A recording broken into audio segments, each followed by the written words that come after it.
good, everybody? Welcome. It's your man, DL Saint. Still, I really want to know podcast, man. How y'all feeling out there, man? How are y'all feeling? Hope all is well.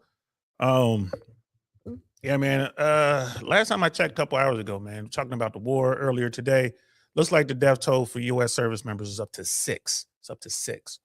So that number is going to continue to climb, man. We'll be talking about the war tomorrow morning around 11-ish, 11:30, somewhere in there. But yeah, man, the death toll is growing. But this evening, what are we here to talk about, man? We're here to talk about why Americans can't afford to live in America. That's a thing. Let's talk about why, man. Let's get into it. And we are live. What's good, y'all? Welcome to the I Really Want to Know podcast, y'all.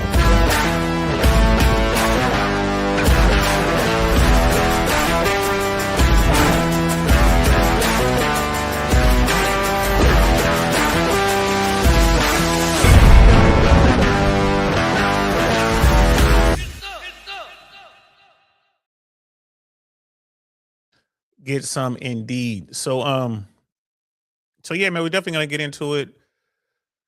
Why is it Americans can't afford to live in America, man? It's all about the underemployment crisis, man. It's not about the unemployment crisis. It's about the underemployment crisis. Americans, the weaker dollar, Americans' purchasing power, all that stuff. We're gonna get into it, man. If you're watching on Facebook, I'm trying to incorporate more platforms. If you're watching on Facebook, still trying to get my settings correct on Facebook. I've never been a user on Facebook, although I've had a profile forever. And Facebook does some weird stuff over there, so it's really difficult to sync everything up. But I'm working on it. I'll definitely have that squared away by this time tomorrow. I'll have it squared away. I'm probably going to be up late working on it. Thought I had it fixed. Doesn't look like I have done it yet, so I'm gonna have to do some testing, but I will get it fixed. Trust me when I tell you, I will get it fixed. I was gonna do a test stream and work it all out. So, but if you are watching Facebook, on Facebook, I appreciate you checking us out. I can't see your content, like your comments, and I can't respond to your comments because of the settings error, but I appreciate you. So if you're over on Facebook, if you like what we're doing, just come on over on YouTube. I Really Want to Know podcast. And then I'll be able to see what you have to say. Jump in that chat, throw your comments in there. I'll be able to see it. I'll be able to highlight it, all that good stuff. So I definitely want to get into it. There's a couple of videos we're going to watch. But I wanted to start off with just some basic information I've gotten offline, just doing a little bit of research using AI. I keep trying to tell you, hey, man, you guys might want to start getting used to getting comfortable with using different AI tools. This particular episode is powered by ChatGPT. The next one might be Claude. We'll see. Kind of go back and forth, but it's America has a problem.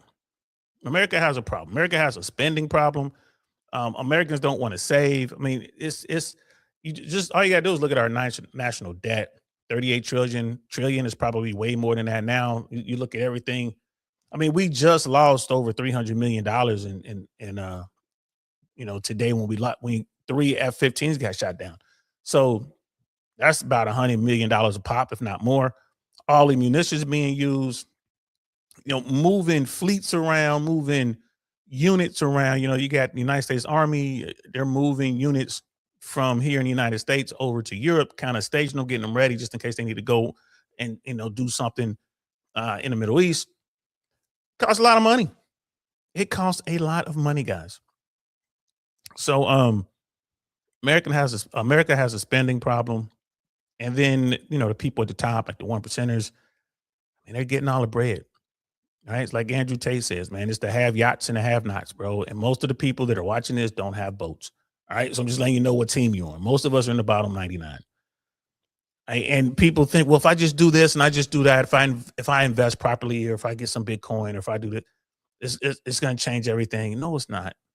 It's not. We're in a position now where the average American can't even afford to buy a home. So, and people keep saying, like, you talk to politicians, talk to people who are up there, top 1%ers or whatever. Even the people who are like top 20% of income earners in America, they all say the same thing. Just work hard to pull yourself up by the bootstraps. No, that's not what's going on here. No, Americans are working harder than they've ever worked before. You probably got to go all the way back to the 1800s to find Americans that were actually working harder than Americans now. Millions of Americans have jobs. Millions are working full time. They have Americans have degrees. They're working full time jobs. Most, not most, but a lot of Americans are working 2 full time jobs, a part time job, and a side hustle. Think about that. 2 full time jobs, 16 hours, 2 different companies, 16 hours a day. Right? You got your part time job where you might go in, for 4 hours, maybe maybe 12 to 16 hours where you go in part time on the weekends or whatever. And then you got your side hustle where you're doing DoorDash or Uber or, drop shipping or whatever you're doing, YouTube, just trying to get extra money, man. And there's just, it doesn't help. It doesn't work. You got all these people coming out with degrees and they still can't afford a home. They can't build savings. They just can't seem to get ahead. Everyone keeps saying the economy is strong. Like, but whose numbers are we using? First of all, right? So why does it feel like Americans are drowning in debt? Why does it feel like Americans are drowning? They can't survive economically, right? And debt's a big one. Debt's a huge one. When you look at the amount of debt that the average American is carrying right now, you look at all that like credit card debt, it's record high, record highs. You look at what people were signing up for with auto loans, record highs, and repossessions on auto loans getting up there. Repossessions are crazy right now, man. People out here riding around with $1,600 car notes, man, just driving around in these Chargers or whatever, or SUV. It's insane what they signed up for. People got to have their credit card just to buy groceries. And you think they're paying that bill off in full at the end of the month? No. Looks like we can see people on Facebook. What's good? I see you, cuz I can't respond. I got to still do my, I'm having trouble with my settings. So I'm trying to, can I show you here? All right, I can show you. Hey, y'all, this is my cousin right here. Another veteran, 101st Airborne Division. She was downrange. I caught up with her and we were in country. Her unit was literally just down the street, a couple clicks away from my unit. Right. We're at a brag. We were supporting the 82nd. She's in the 101st. I went to her unit. She wasn't even there. She was downrange. Luckily, I was able to talk to her. Good to see you, cuz. I was able to talk to her. Yeah, it looks like we're back at war in the Middle East. Crazy. Like, it's crazy out here. So, hey, maybe I was able to fix that problem. Looks like I'm seeing Facebook. Welcome, Facebook people. Welcome. We got Facebookers up in here. And like I told y'all before, like, yo, chat, the people who've been following me, you guys know me as DL Saint. Facebook is full of people I grew up with. Like, it's like a whole nother kind of thing. So if y'all got any questions about any of these stories that I told about growing up in Cincinnati, what we were doing, and y'all think I was lying, there'll be plenty of folks once the word gets out that they can, jump on these lives. There'll be plenty of folks that were out there with me. They can verify these stories. You know what I'm saying? And I love you back, cuz. I love you back. We come from a military family. So Americans just are drowning in debt. We can't figure it out. So when they put out these numbers and they talk about all the unemployment as low as it's ever been, and they put out the job, like the job creation numbers, we know are fake. We know the job creation numbers aren't true, but they put the numbers out there. It was 140,000 or something like that. Like, that's not real. That's not real. Especially, we're downstream of Doge. Like, you kidding me? This administration ran in and just gutted the federal government employees. That's fork in the road and all that kind of stuff. Yeah, probably hundreds of thousands of people got dosed. Then you're gonna turn around and say that we created all these jobs? No, in the private sector? Come on, that didn't happen. That didn't happen. So I guess it's how they define unemployment these days when they do these numbers, so they can tell you we're not quite lying to you. We just track it differently. They don't use the same formula that they used back in the 80s. I think it was like pre 1992 or 1906 or something like that.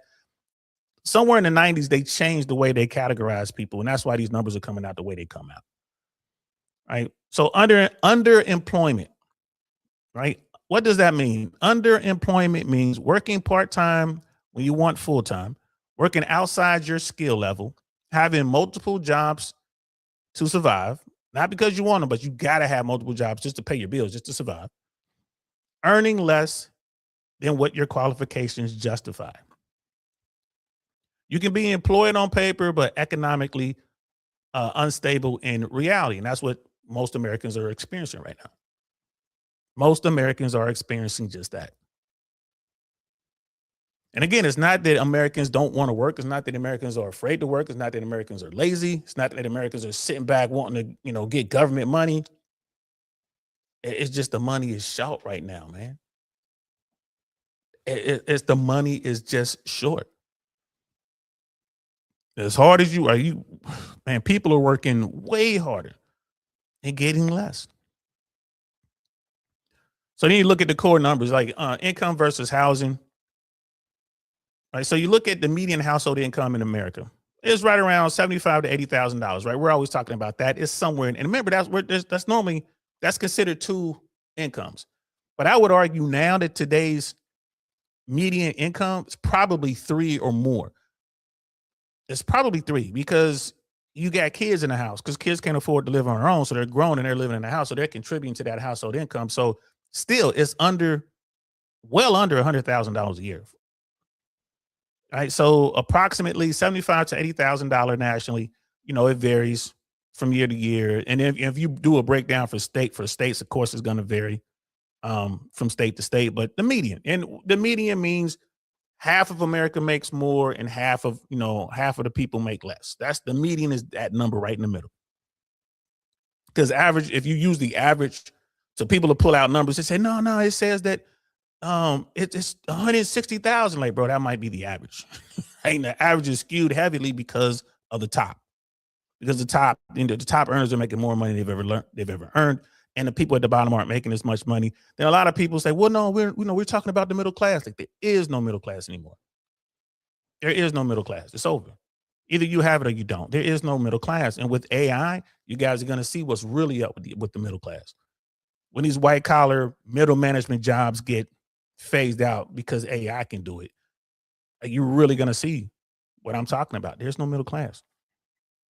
So you look at that $75,000 to $80,000 a year, and we're talking median household income after taxes, federal taxes, state taxes. Unless you live in Florida, after state taxes and federal taxes, you're looking at between $60,000 and $65,000 per household, and that's about $5,000 to $5,400 a month before you start paying your bills, before you pay your mortgage or your rent, before you pay your car note, before you pay your insurance, before you buy groceries, before you taking care of if you have dental or medical or whatever, before you do any of that. Between $5,000 and $5,400 a month. And we're talking about California, New York. We're talking about everywhere, guys. That's how much money that's left over after taxes. The median cost of a home in America right now, give or take, $400,000 plus. So it's been dancing right around 415, 425. I think it's right at 4, maybe a hair under 4 right now because, the market is correcting. The market is absolutely correcting. Right. So if the median household, again, median is that middle number. Half of the houses cost more, half of the houses cost less. That median number, $400,000, give or take. And if you look at at 7% interest, and I think the interest rate right now for well-qualified buyers is like 6, just a little bit, a hair over 6, maybe a hair under 6, but 6%. But let's say 7% interest, because most people's credit is not perfect. Even if they have really good credit, their utilization is way high right now. They're using their credit cards way too much, right? So a mortgage payment with taxes and insurance, you're looking at $2,800 to $3,200 a month, right? On a 30-year fix at 7% at $400,000. That right there, just that alone, that's 50 to 60% of your take home pay. Like, we're not even factoring in kids. We just say it's just you and your house, you and your girlfriend or your wife in your house, right? $2,800 to $3,200 a month just for your mortgage payment and insurance. And a lot of people are like, well, at least you get some write-offs in this and that's better than renting. Now, renting is going to be rent is going to be cheaper than that. And another thing too, we're not calculating how much it costs to keep your house, to keep up with your home. Like, what happens if you get a leak in the roof? What happens if you blow some pipes out? What happens if something happens and there's some sort of mistake and there's some sort of flooding or whatever? You hope insurance covers that, but you got to pay the deductible. But think about that, man. $2,800 to $3,200 a month, and that's before you pay utilities, your car payments, your student loans, your groceries, your health care, your child care, right? Everything I mentioned before. And we're talking about the median household income trying to buy the median house. We're not talking about going out buying some McMansion somewhere and just getting big with it. We ain't talking about all that. Right? Just the median household income. And then people like Ramsey and all those other folks out there, like, tell you how to budget and what you should do and what you can afford and what you can't afford. They use that 30% rule. That 30% rule is gone, man. You can forget about it. 30%. I mean, traditionally, housing should not exceed 30% of your income. Right? That makes sense. It should not exceed that. But today in many cities, 40 to 60% is the norm. People aren't making more money. The cost of everything is going up. 30 is unless you locked in at an APR, like you locked in your financing sub 3% back in the day, you're good, provided you didn't lose your job, provided you didn't get dozed, provided you didn't get laid off or AI is not about to take your work away from you. You should be good. But think about that, man. In most cities today, you're not going to be able to hit that 30%. Guideline. You're not going to be able to hit it.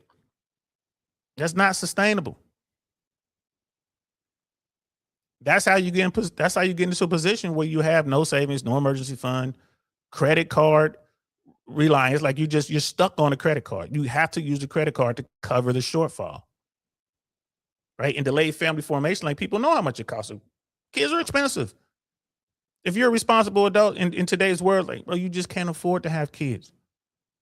If you're just making an average household, again, the median household income in America, between $75,000 and $80,000 a year, and that's before taxes.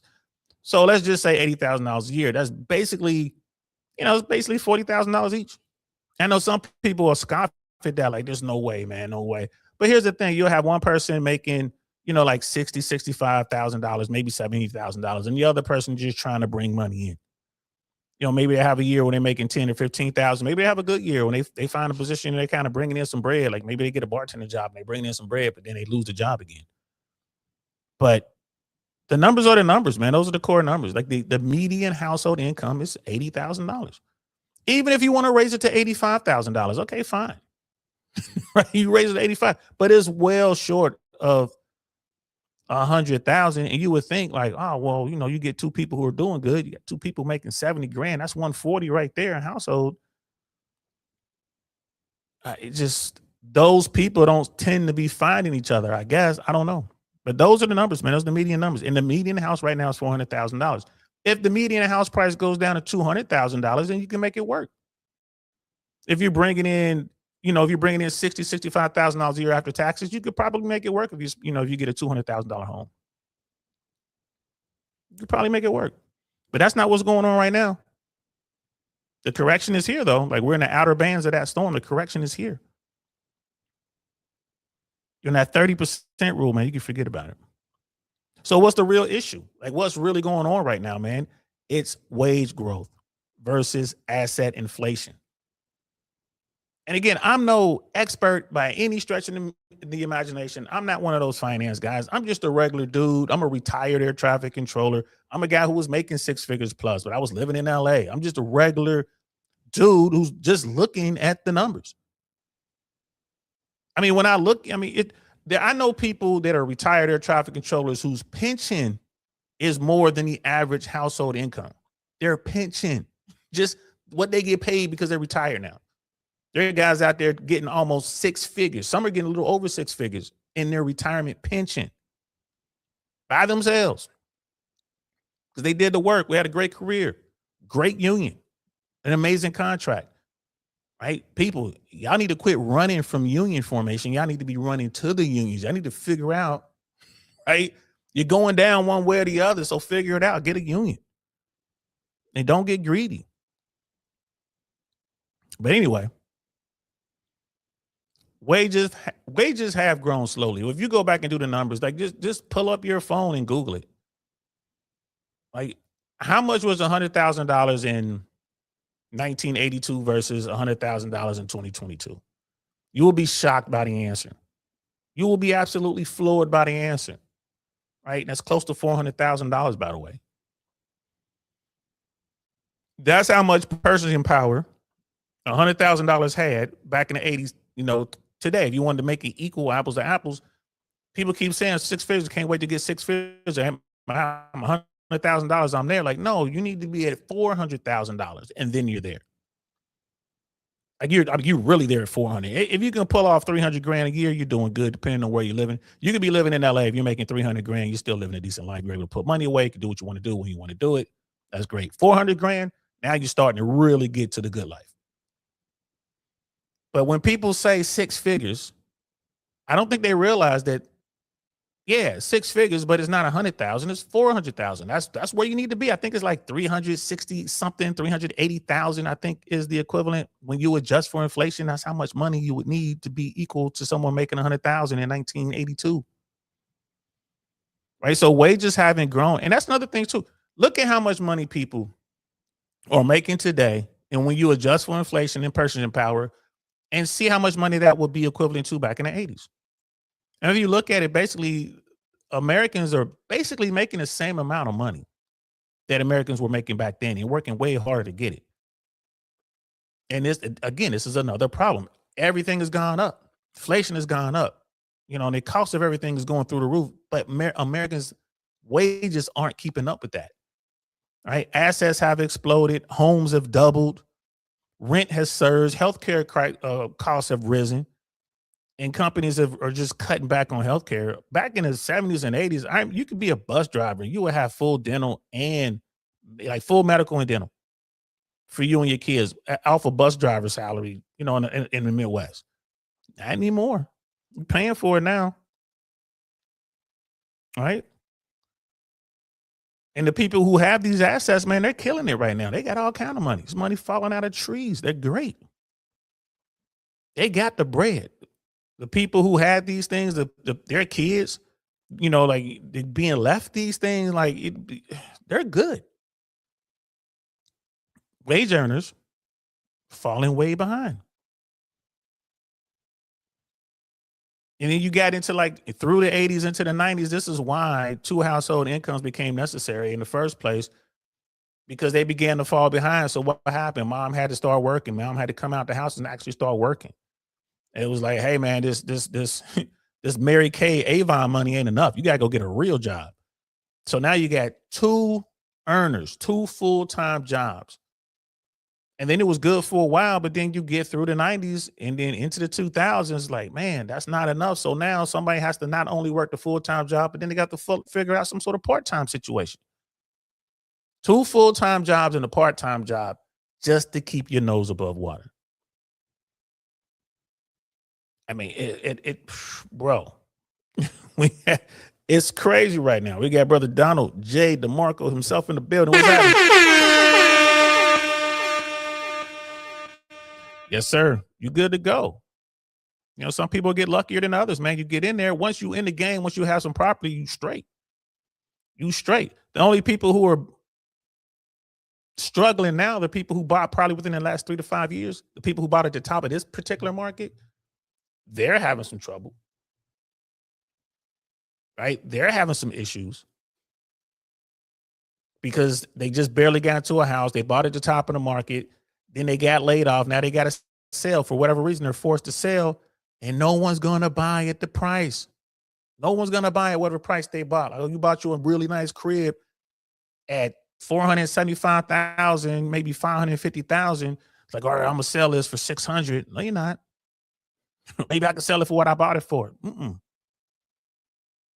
Like, someone has to take a haircut.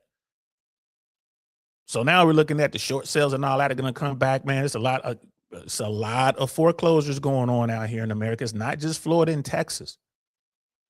Right, we got some videos for that too. Right. So what is America surviving on? We kind of touched on this already, man. So America is surviving on credit cards, auto loans, buy now, pay later. That is a huge trap.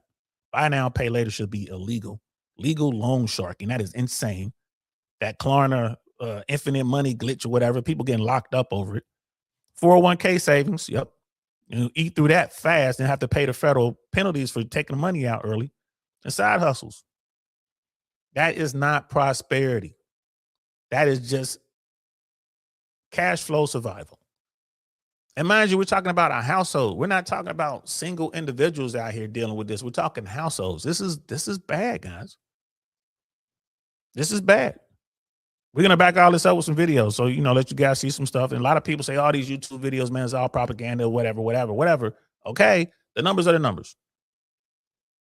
I encourage people, if you look at a YouTube video and there's someone that you think is putting out some good information, like you think their information is verified, just run the numbers. Look at what they're using. They're gonna tell you where they're getting these numbers from. Look it up yourself. You're gonna look at the Bureau of Labor Statistics. Look it up yourself. See what's going on. If you're listening to this, man, go and look up yourself. How did we track unemployment in 82?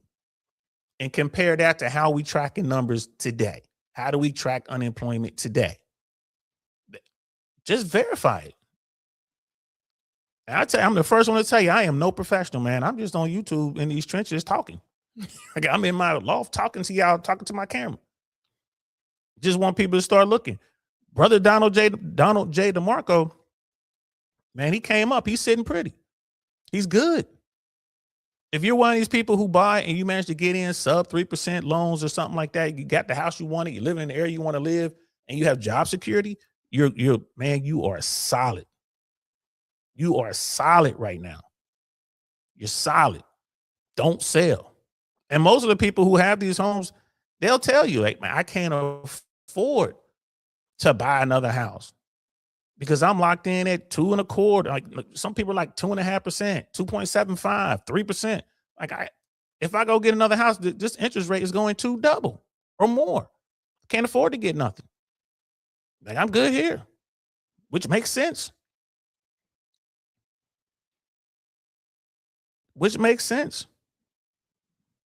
And this whole thing with side hustles, man, like it's like, you got to ask yourself, like, why underemployment is growing? Why is that? Gig economy expansion, AI automation pressures. We've been talking about that. Offshoring. Yeah. They used all that customer service stuff. Remember when customer service agents used to live in America? You pick up the phone, y'all speak the same language, talk about whatever you got to talk about. If you're calling about something wrong with your credit card or something's wrong with, you're having an issue with this company or whatever. Now, when you call customer service, where are they? Probably India, probably the Philippines, right? There's somewhere where the labor costs are lower. And you sit there and it's like, man, we've all had those experiences. Like, this is crazy. You don't believe me. And I'm sure there's no one is just down in what I'm saying, but hey, call American Airlines customer service right now. Right? Call whoever your cell phone provider is. Call their customer service right now. Right? Call up whoever, like, I got a Lenovo computer right here. If I got a problem, let me call Lenovo customer service right now. Who you think is going to pick up that phone, and where on the planet do you think they are? Do you think they're in Kansas or maybe Ohio? Or North Dakota? Nah, I don't think so. If they are, I might have to ask you to prove it. But your offshoring thing, like, you corporate consolidation, we're seeing that now. You're seeing that in Hollywood. You got one person buying up all the studios. Like you got corporate consolidation is everywhere.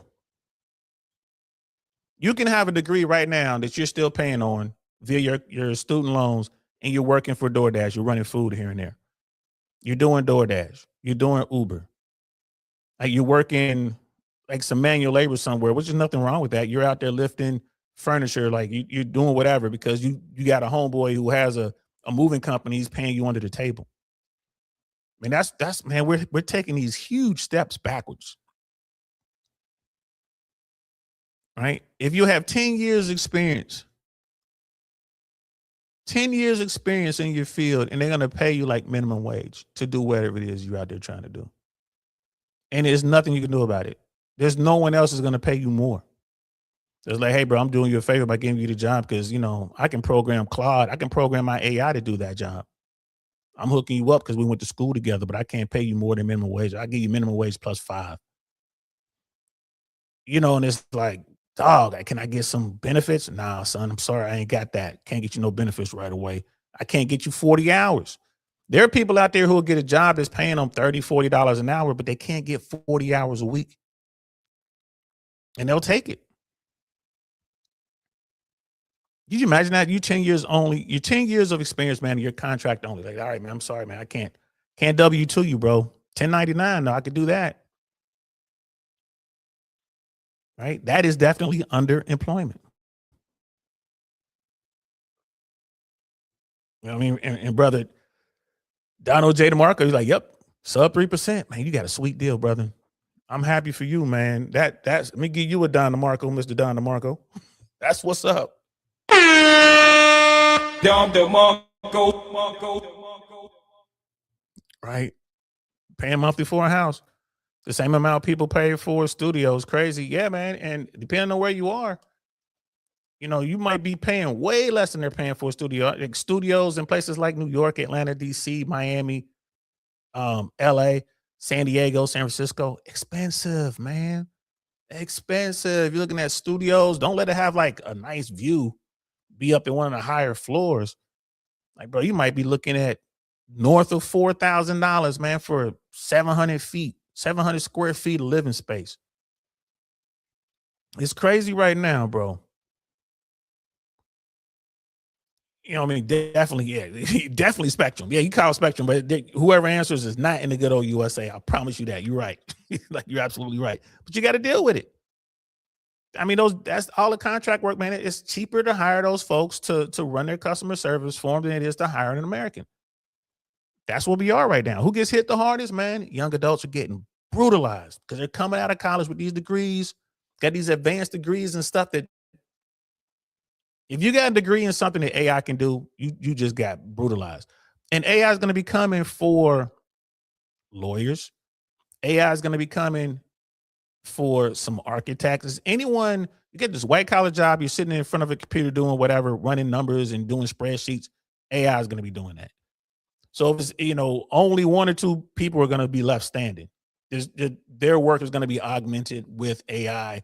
Everyone else is gone. The entire department is gone. Imagine if you had a department that was like over, couple 200-300 people in that department, all gone now. And only 2 or 3 are left. That's where we headed. So young adults are going to get brutalized, man. They can't even get hired. Young adults can't get hired by the big firms because the big firms are like, instead of training this young adult, we're just going to train this AI to do it. They can't even get hired. They got all that student loan debt just waiting, just hovering. Single income households are getting, man, I know I get brutalized. I get brutalized. Like, it is what it is. I ain't gonna lie to you. I thought a couple times, like, let me just run my old man game. Let me get my game together, run out here, find me some attractive young woman who's doing well and just run my game and just get her up in here. We can split these expenses. Hey, don't worry, I'll move into your place. I ain't gonna lie. You don't think I thought about it? You don't think a lot of people are thinking about it? This is something I tell the young guys, like, be careful with that, because you'll have, some young couples are like, all right, we cool. We kind of like each other a little bit, but hey, let's become roommates and we can split all of our expenses. And that could be bad if you don't know what you're doing. Like, fellas, I say don't do that. Don't do it, because the next thing you know, y'all gonna be smashing. Y'all gonna be doing, you're gonna be doing the thing. Y'all gonna be in a relationship, and you're gonna be paying for everything, and she's gonna be stacking her cash. And as soon as this is over, this is just the beginning of maybe an 18-month downturn, maybe a 24-month downturn. So you guys gonna be together working. You're gonna be paying for everything. She's gonna be stacking her cash, and as soon as this is over, man, she might be out the door. She might be gone. She might be, bro. Like, all right, that's cool. I'm out. Peace. And there you are. You didn't get an opportunity to save a penny, but she sat there and stacked up $50,000 and dipped. It can happen. That's the game. Like I said, don't think for a moment that I didn't consider it. And I've come across a couple, women that I consider younger. They're like getting into their 30s, real late 20s, early 30s. And these women are like, they're floating the idea. Keep trying to tell you guys, you got to pay attention and listen to what women are saying. They're floating the idea. It all started about the bills. Like, oh man, we two utility, get the utility bills, and man, like the rent is up there. I got this mortgage. I got an assessment. I got to pay an extra $30,000. And I mean, we're doing really good. I mean, do you want to move in?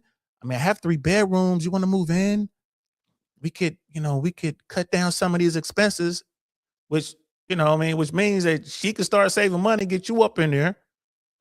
You know what I mean? Now y'all being physical and everything. Now it's a full-blown relationship, and she's putting her money away and you're paying for everything.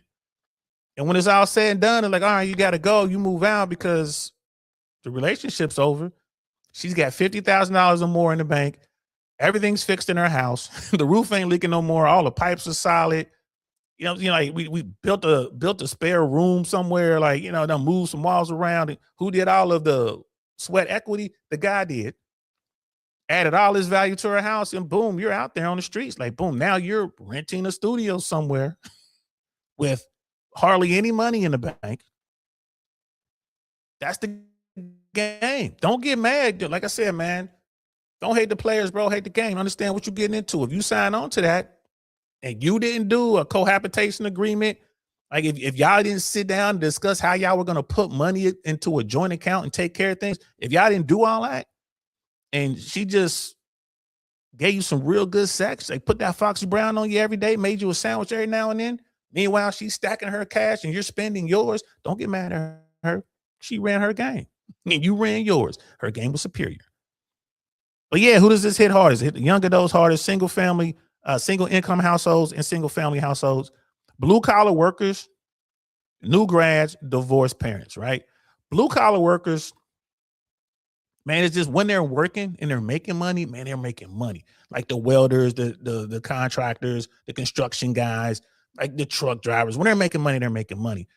But right now, a lot of them aren't making money. A lot of the work is drying up. Like you look at construction, we went from not having enough properties to, the supply of properties is really increasing because people are losing their homes. So we'll get into that later. But yeah, these are the people who are hurting right now. And blue collar workers are going to last way longer than the white collar workers because the robots aren't able to dig ditches. The robots aren't able to run the jackhammers and the hang drywall, at least not yet.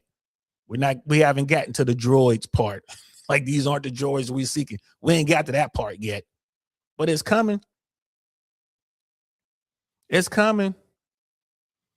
And look, Donald J. DeMarco, like it's a play, man. I'm telling you, there are guys out here running that play. There's a lot of dudes out here who aren't making a lot of money, but they are good at womanizing. Like they're still in the top 20 because women want them.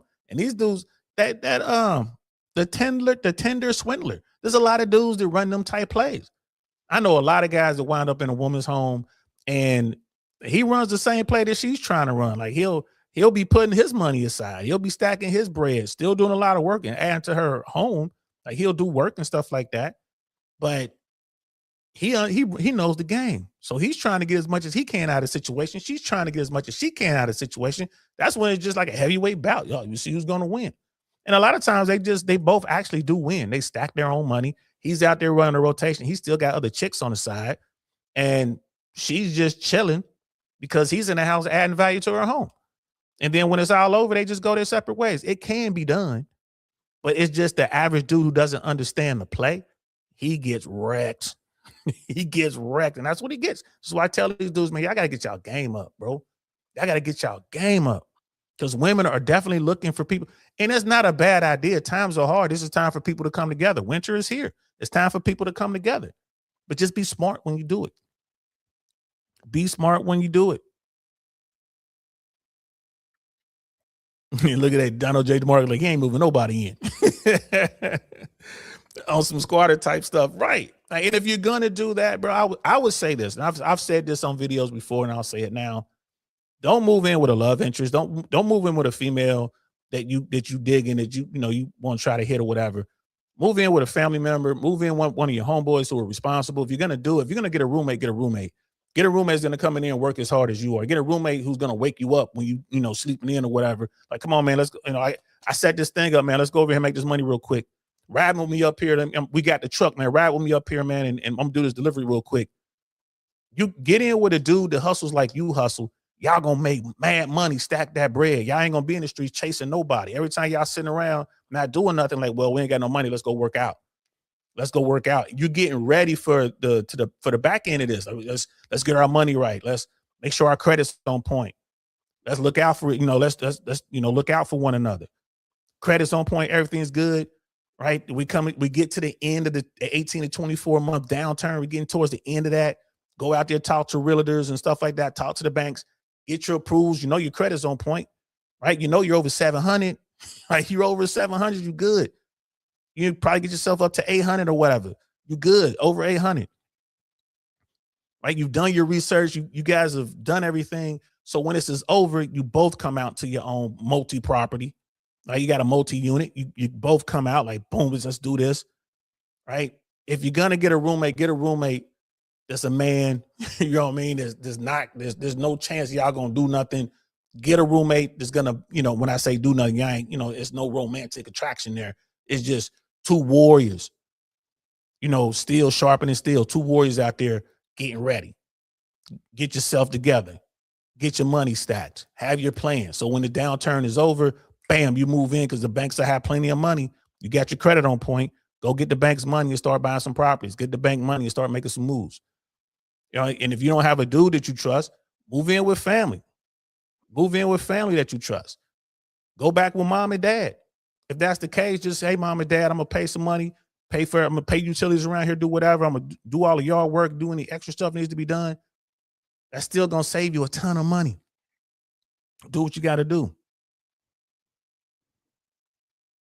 Brother Dino Dinosaurs in the building. What's good, fam? Yeah, DeSantis ain't doing nothing, bro. Like, Florida's in trouble. This hurricane season, we're going to get hit with a hurricane. We get hit with a Cat 2, Cat 3 hurricane or worse. Like, it's only going to take like a Cat 2. We're going to get a Cat 2 hurricane. It's going to do enough damage to where, okay, Florida's going to be asking the federal government for help. It's a wrap down here, man. It's a wrap down here. The insurance thing it's a wrap. Don't let it be a Cat 4. Right? Don't let it be like a soft Cat 5. It's over. It's over. Just like right now with the war in the Middle East. Like, you see what's going on in Dubai. The Iranians are just throwing munitions over there, and all the people are like leaving Dubai and they ain't gonna come back. Something like that's gonna happen in Florida. People are gonna leave. They're not really gonna want to come back.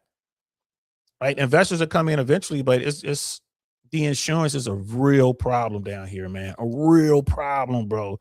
DeSantis don't have any answers, and they're saying, there's going to be no property tax. That is the dumbest thing ever. I don't know. No property tax. How are you going to raise money to fix the roads? We're going to increase sales tax and some other things. That's not going to work, man.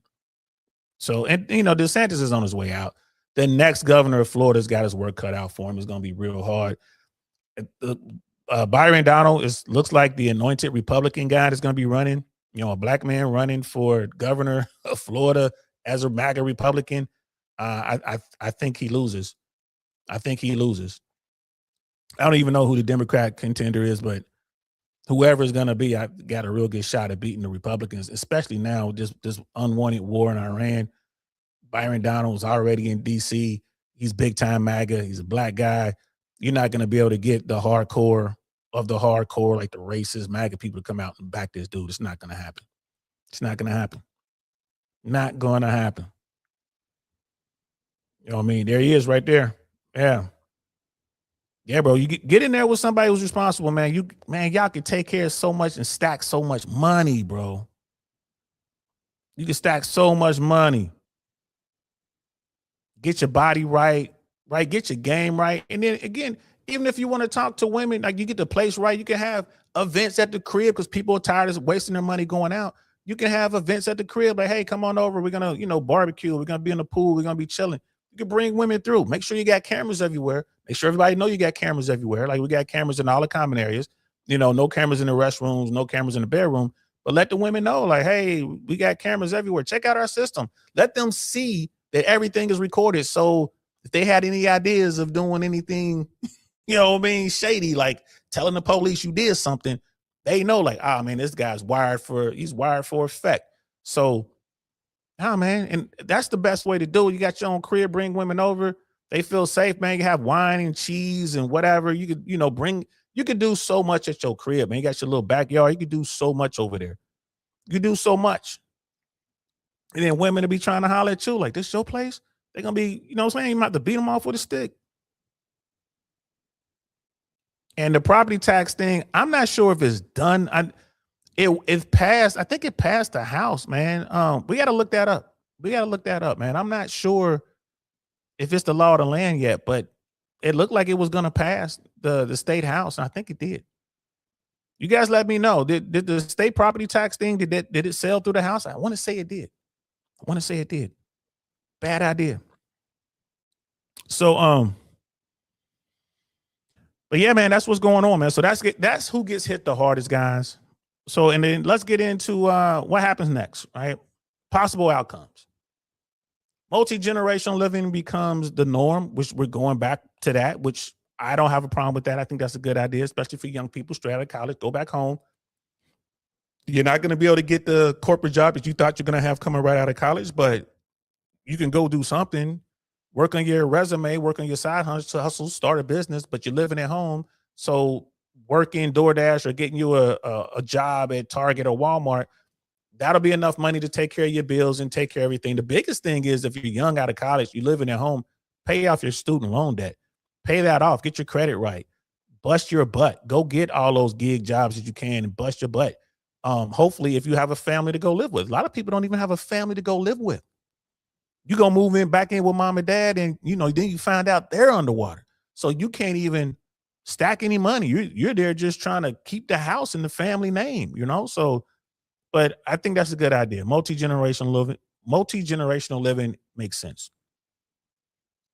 Right? They want homeowner rates are going to decline. They've already, I think the Fed dropped the rate like 150 basis points or something like that over the past, I don't know how many months. It's not the rate. It's the cost of the home. And I don't think the rates are going to jump down back to sub 3%. I don't think that's going to happen. I think, 6, maybe 5.5 is as low as they're going to go. In fact, I think interest rates are going to start creeping back up again, especially if home prices come down. I think the Fed would love to sneak the interest rate up a little bit more. Right? Renters become a permanent class. There's going to be a lot of people who just got to rent forever, especially if they're not willing to move. Right? Political backlash is definitely going to intensify, but we got the wars to deal with. We got the war in Iran right now. They still want regime change in Cuba. We don't know what's going on in Mexico. That's definitely going to be a problem. Right? We still have the national debt is an issue, healthcare issues, childcare issues. There's a lot of people like the soybean thing. Farmers are still mad at Trump. We're still sending aid down to Argentina. There's a whole bunch of things. This will be on the list, but I think it'll be lower on the list because we got all those other things I just mentioned. But yeah, people are going to move around for sure. So you got like geographic relocation increases. That's going to happen. Yeah, a lot of people moving to Alabama, Mississippi, Georgia right now, like the rural parts. Why? Because it's cheaper. It's cheaper. Tampa is definitely way cheaper than Miami, bro. Tampa is cheaper, but Tampa's the most expensive it's ever been. Prices are coming down, but the bubble in Tampa was just as bad as the bubble everywhere else. Right? I I was waiting for this to happen. When I moved out here, when I retired, I was like, I'm not buying any properties out here. They're way too expensive. Back in 2017, you could get a 2-bedroom dual master, like 2-bedroom, 2.5 bath townhouse in a nice area. And that was under $1,000 a month, like $800-900 a month for two and a half. I don't think Tampa will get back to those numbers. If they do, my God, how bad would things get? Because that same place right now is probably going for 2,500, 2,200, somewhere in there. Think about that, man. Think about that. So the correction is here. The question is, where's the bottom? How low would it go? I don't know. But Tampa is way cheaper than Miami. And you can do a lot in Tampa. Tampa has what I call baby Brickell, Channel Side. They got high rises down there. It's like, water views and all that. Baby Brickell, you got St. Pete, you got Clearwater. Tampa's nice. Tampa's nice. Miami is just more to do. Miami is Miami. I can't think of a place in Florida that's going to outdo Miami. Like, you want some nightlife, you want young people, you want that sort of thing. Miami's Miami. But look at the rates in Miami. And same thing. The rental market in Miami is starting to go down. The real estate market in Miami for condos and townhouses really took a hit. I guess it's getting worse down there. We're going to watch a video from Econofin, and I'll show you, so you guys see exactly what I'm talking about. But it's crazy down there in Miami. But that's not the worst hit. Punta Gorda, Sarasota, Fort Myers, Lakeland, those are the places that are being hit the hardest right now. Suburbs of Orlando, suburbs of Tampa, Sarasota, and the suburbs, and then like down there in Fort Myers. Those are the worst places. The absolute worst. Yeah, Tampa is great, man. Right? Yeah, you want to go watch some basketball? Yep. Go right on over to go right on to Orlando, check them out. Me, I'll take the 4-hour drive and go down to Miami, check out the Heat. But it is what it is. Punta Gorda is white. Hey, bro, here's the thing. There's a bunch of retirees down there. That's what it boils down to, just a bunch of retirees. Yeah, but they bought in, man, at the top, and they bought in, and they're in trouble. I'm telling you, when the storm comes, man, wait till the next hurricane comes. So I don't know. Maybe we'll see some structural policy shifts, but I think that this is going to get pushed to the bottom of the list. We got more pressing problems at the top. I think we're gonna be looking at another round of bank closures. I think that's coming, bro. Why? Because of all that outstanding debt that's out there that has to be reserviced. It's a lot of regional banks that are holding that bad paper. And once those losses become realized, they're going under. And is America going to bail out banks again? I don't think so. So it's going to fall to the too big to fail banks to figure out a way, working with the Fed to take over these banks. It already happened, and it happened once in January. We already had a bank failure. We had a bank failure. No one talked about it. No one in mainstream media talked about it. We had a bank failure. There are going to be more. So as that happens, it's going to push Main Street down to the bottom like it always does. Like it always does, man. Like retirees and delinquents. Yeah, their grandkids come down there. Boy, you wild. Retirees and delinquents. Donald J. DeMarco, when we do a live in real life event, man, you better show up, man. It's gonna be a comedy show. You better show up. You show up, you at my table, man. I got you. Sit down at my table, we're gonna watch the comedy show. Well, you'll watch me perform, but you'll be at my table. I normally host my events, so I'm like the comic who's hosting and introducing everybody else. So yeah, I'll be working. But yeah, man, once we set this up, I hope you can make it. We're definitely gonna do one in Miami, and we're definitely gonna do one in Tampa. I don't know which is gonna happen first, probably Tampa. But here's the thing, man. This isn't about doom and gloom. I'm not sitting here trying to say, nah, I told you so, anything like that. I just want to get this information out here so people will begin to delve into this themselves, do their own research, and start to plan. Start a plan. Right? If the median income is $75,000 and the median home price is $400,000 plus, and rates are high, and what's high? 6% or higher, right? If rates are above 3%, we shouldn't be surprised at all that Americans feel squeezed. We should not feel surprised at all that Americans believe that they can't afford a house, because they can't. You do everything you can to barely get into the house, and then something goes wrong and you got to pay for it. Like, you can't. Or, you get into a house, a storm comes, and then your insurance premiums goes up, 50%, 100%, which has happened in Florida already. That's the biggest thing in Florida right now is the insurance thing, man. Trying to insure your home is crazy. There's so many people who are self-insuring right now. What does that mean? That means they don't have insurance. So again, when that next storm comes through, they're just going to walk away, man, or finish knocking the house down, try to build from scratch. But they still got that mortgage, whether the house is there or not. They still got to pay the mortgage.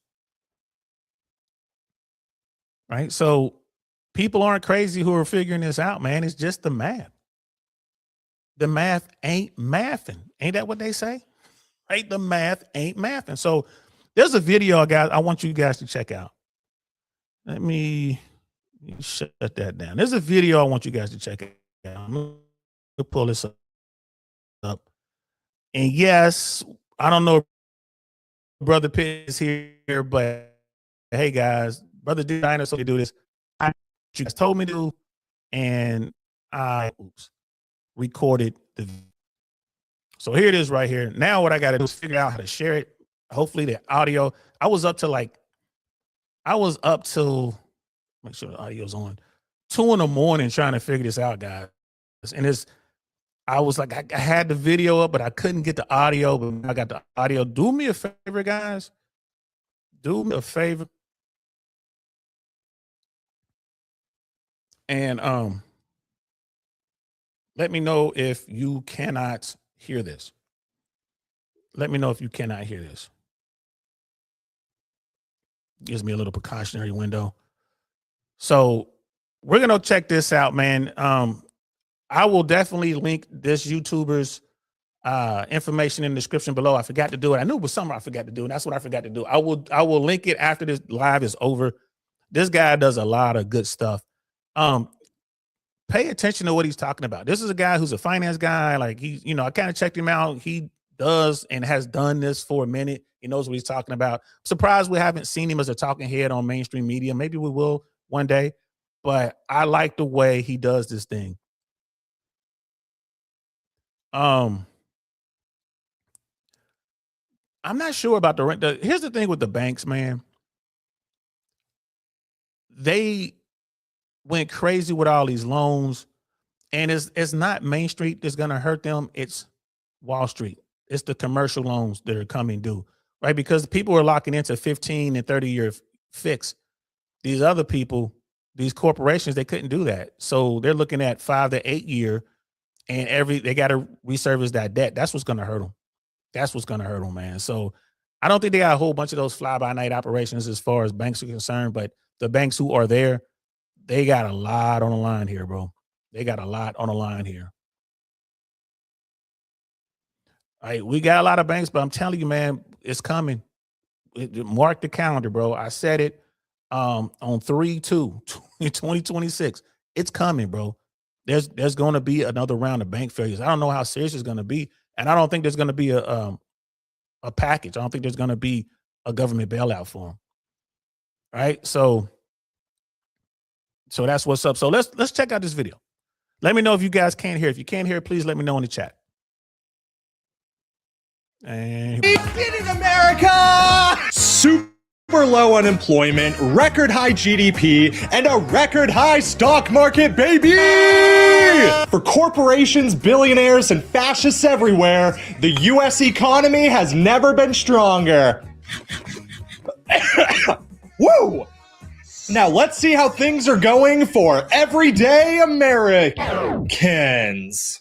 It's getting harder to find work in the United States. In August, businesses added just 22,000 new jobs. Okay, so if you're a recent college graduate, finding a job could be a little bit tougher than maybe you thought. A new report that came out this month is showing college grads they're facing one of the toughest job markets in a very long time. In fact, we are following major economic news. New numbers suggesting the U.S. labor market is not as strong as it has appeared to be. The U.S. economy added a modest 50,000 jobs last month. That was below expectations and capped the weakest year for job growth since the pandemic.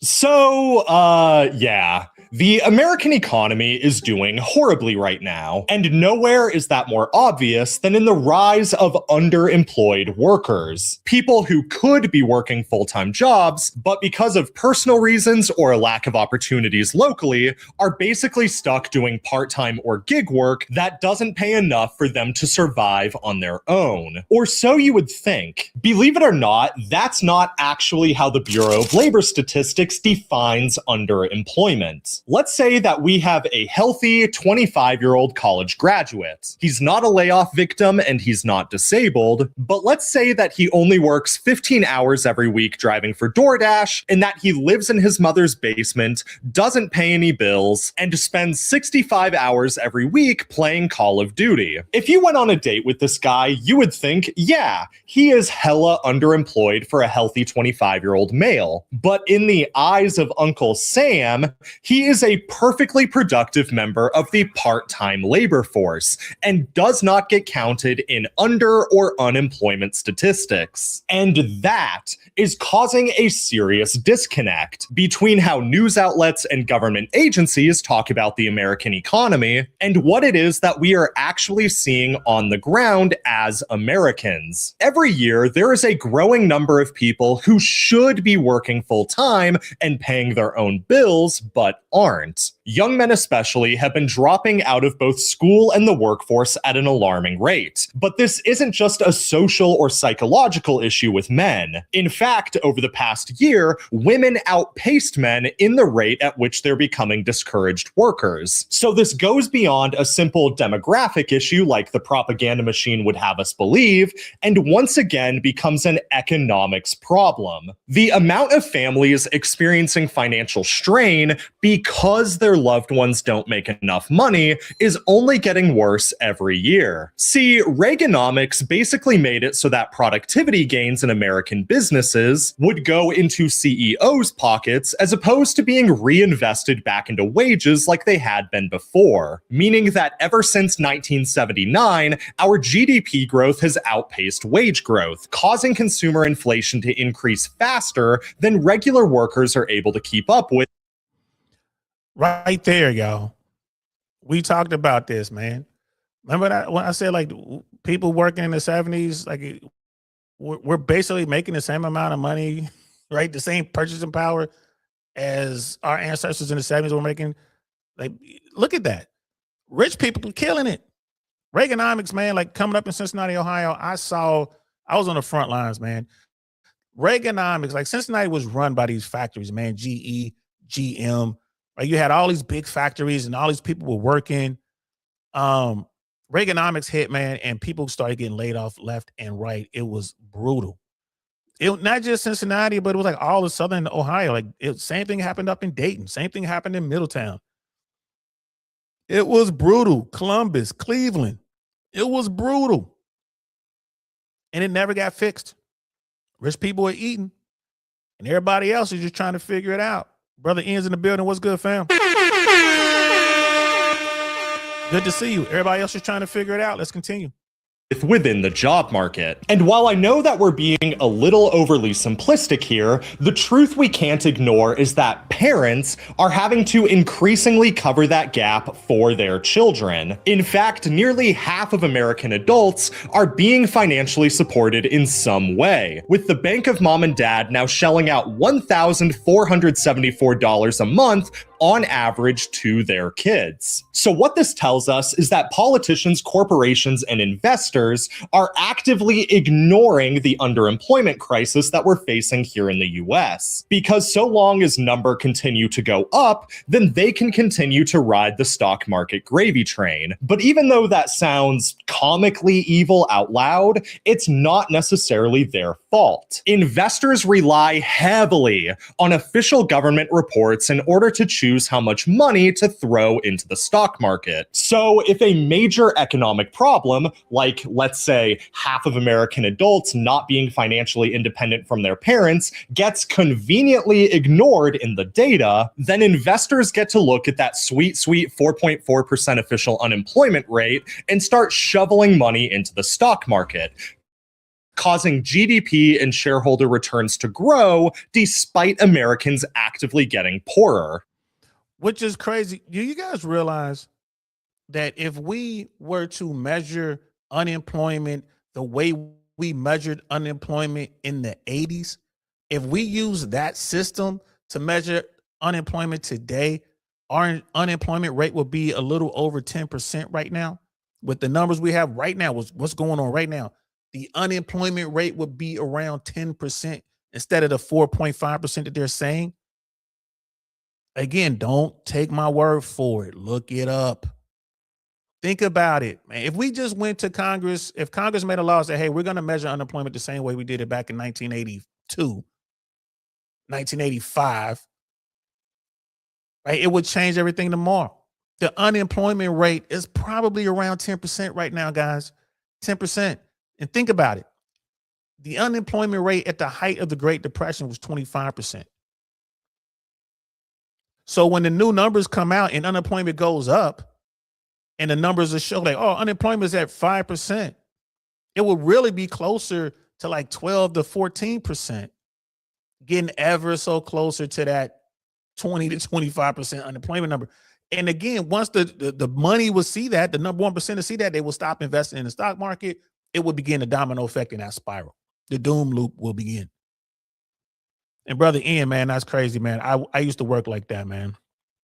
Coming out of retail, 11 and a half years. Damn, bro. You worked your ass off, man. Now you've been in security for the past 10 years and you're still out here looking for work, man. I mean, honestly, man, we need to talk, man. Do me a favor, man. Shoot. No, you ain't got to do it. You already shot me one. I got your I'm going to DM you as soon as I'm done here, man. We need to talk because you got a lot of experience in retail. You got a lot of experience in security. Bro, you should be looking at doing some consulting work. And instead of working for people, being a W-2 guy, you should be looking at some 1099 work, man. You should be looking at some contract work. Seriously, bro. You got a lot of experience, man. You got a lot of experience, man. Look at that, man. 11 and a half years in retail, man. Like, and then 10 years in security. I'm gonna hit you up as soon as this is over. As soon as this is over, I'm gonna hit you up, bro. Cause you should be hustling, keep the money coming in, but your side hustle should be structuring your company and going out and looking for consulting work, bro. Because you could get paid a killing just to come in and show somebody how to set up their security in retail. You could be making a killing, bro. And if you're worried about, hey man, I'm not good at meeting people, I'm not good at networking, that's why I'm here for. Uncle Saint got you. We can show you how to get it done. Yeah, man. Private sector is bad, man. Pension in private sector is going to get hard. It always gets hard. Main Street always gets obliterated when this sort of thing happens, man. But again, this is a YouTuber. This guy, I believe, knows what he's talking about. But check his math. Check his math. He's showing his work on the TV screen. In fact, BLS numbers are such a big deal for GDP that the president decided to run a smear campaign against his own administration's data last year, because that felt politically safer than acknowledging the nation's underemployment crisis. So let's talk about that government data. The official unemployment rate in the United States comes from something called the U3 measure of unemployment, published by the Bureau of Labor Statistics, which takes the amount of officially unemployed people divided by the total labor force times 100. Now, the reason why we don't base this off the entire US population is because that would include people like children, retirees, and stay-at-home parents, which would make the unemployment rate closer to 40% and just isn't a useful number. So that part's totally okay. But you'll notice that the U3 measure of unemployment only includes people who are officially unemployed, and that wording matters because the official unemployment rate in the US only includes people who lost their job within the past 4 weeks, who are actively looking for work, and who are not making any money on the side. So if you got laid off from a 6-figure tech job and then immediately started running DoorDash the next day, then you are not considered unemployed. Instead, you are labeled as part-time for economic reasons. Part-time for economic reasons. This is huge, man. This is huge. America is underemployed, basically unemployed. You're out here trying to just survive, trying not to be homeless. and the government is counting you as employed, 40 hours a week, pension, all that kind of stuff. We need to count these numbers the way we did it in the 80s. You're right about Ronald Reagan. You know what's crazy about Ronald Reagan back in the day, man? Democrats couldn't stand him. It was crazy. Reaganomics was bad, blah, blah, blah, blah, blah. Today, if Ronald Reagan ran for president of the United States, he would get primaried by MAGA. Ronald Reagan is way too moderate for today's Republican for MAGA. Think about that for a moment, right? This is the Iran-Contra guy. This is the dude who's VP, ran the CIA, was doing all kind of black ops all over the place. And today, Ronald Reagan, he's too liberal. he's not right enough. That's insane. But yeah, Reagan was. I would love to have a Ronald Reagan as president right now. I ain't gonna lie to you, man. I would love that. If you lose your job and it takes you more than 4 weeks to find a new one, then you don't count as unemployed either. Instead, you are labeled as marginally attached. Crazy. And if you lose your job and then eventually give up on applying because there's not sufficient work in your area or you simply aren't qualified for it, then you no longer count as being unemployed either. Instead, you get labeled as discouraged. So when you see articles about how there's a crisis of young men dropping out of the workforce, despite the unemployment rate not going up, that is why. Because marginally attached and discouraged workers are not counted in the official unemployment rate. That's scary, they are guys. instead listed in the U6 measure of unemployment, and that is the group that the federal government labels as the underemployed. And in my opinion, as somebody who spent 8 years researching, consulting, and teaching about the job market, that is a problem because it defines underemployment as someone who has just been unemployed for a long time, as opposed to defining underemployment as someone who is not making enough money to pay their bills and be financially independent. And so even though this is technically just semantics issue, the BLS defines the problem in the most economically destructive way possible, because our definition is so misleading that it is damn near useless. And here's why. The U6 measure of unemployment, which again is who the government considers the underemployed, is sitting between 8 and 9%. But if you combine that number with the amount of people who don't make enough money or aren't given enough hours to pay their bills, then that rate jumps up to approximately 25% of the labor force, 1 in 4 people. And that is a terrifying number. But it's also a number that probably aligns with what you and everyone else in America is seeing happen here on the ground. Here in Utah, we're seeing tons of former stay-at-home moms take on part-time jobs because their husband's salary hasn't increased enough in 6 years to match rent, groceries, and everything else. So families are now poorer. And across America, we're seeing people push back their retirements indefinitely because their retirement accounts don't align with the cost of living. Again, because of rampant inflation. And like I said earlier, we are watching millions of young adults become completely unable to financially sever from their parents, which isn't an inherently bad thing per se. Honestly, the US could stand to embrace multi-generationalism a little more, but because we are already such an individualistic culture, living with mom and dad in your 20s makes it nearly impossible to date, get married, have kids, and really live your own life. But young adults are trapped because the salaries for entry-level professionals don't match the cost of living. So what can be done about this? Well, the first and most uncomfortable truth that Americans need to accept is that Republican economics simply don't work. If minimum and entry-level wages continue to stay flat, like they have been for 17 years, and if inflation continues to grow at the same rate it has been since COVID, then we are only 26 years away from wages in the United States becoming the same as wages in India. So for starters, Yo, that doesn't wake you up. That's where America is heading. This is why people are saying, again, I keep quoting Andrew Tate, the have yachts and the have nots. There is no longer a middle ground in America. There's no middle class. Either you have it or you don't. That's what it boils down to. And that's what they're talking about. And that is crazy. And Brother Dino, man, like Carter screwed himself with the oil embargo. Like Jimmy Carter just was too soft. His policies, really messed up America. I remember when gas went over $1. I was a little kid. The only reason I remember is because the grown-ups were screaming about it. Like gas, I can't believe gas is $1.01. 101 for gas. Oh my God. And then the oil embargo started and the OPEC cut the gas off and people were running out of gas in America. He had hours long trying to get gas. That's what hurt him. And then Iran didn't like their leadership. And then they overthrew their leadership and ran them out of the country, talking about the Shah, the same Iran that America has service members dying for because they want a regime change. The Iranians, let me get off that topic.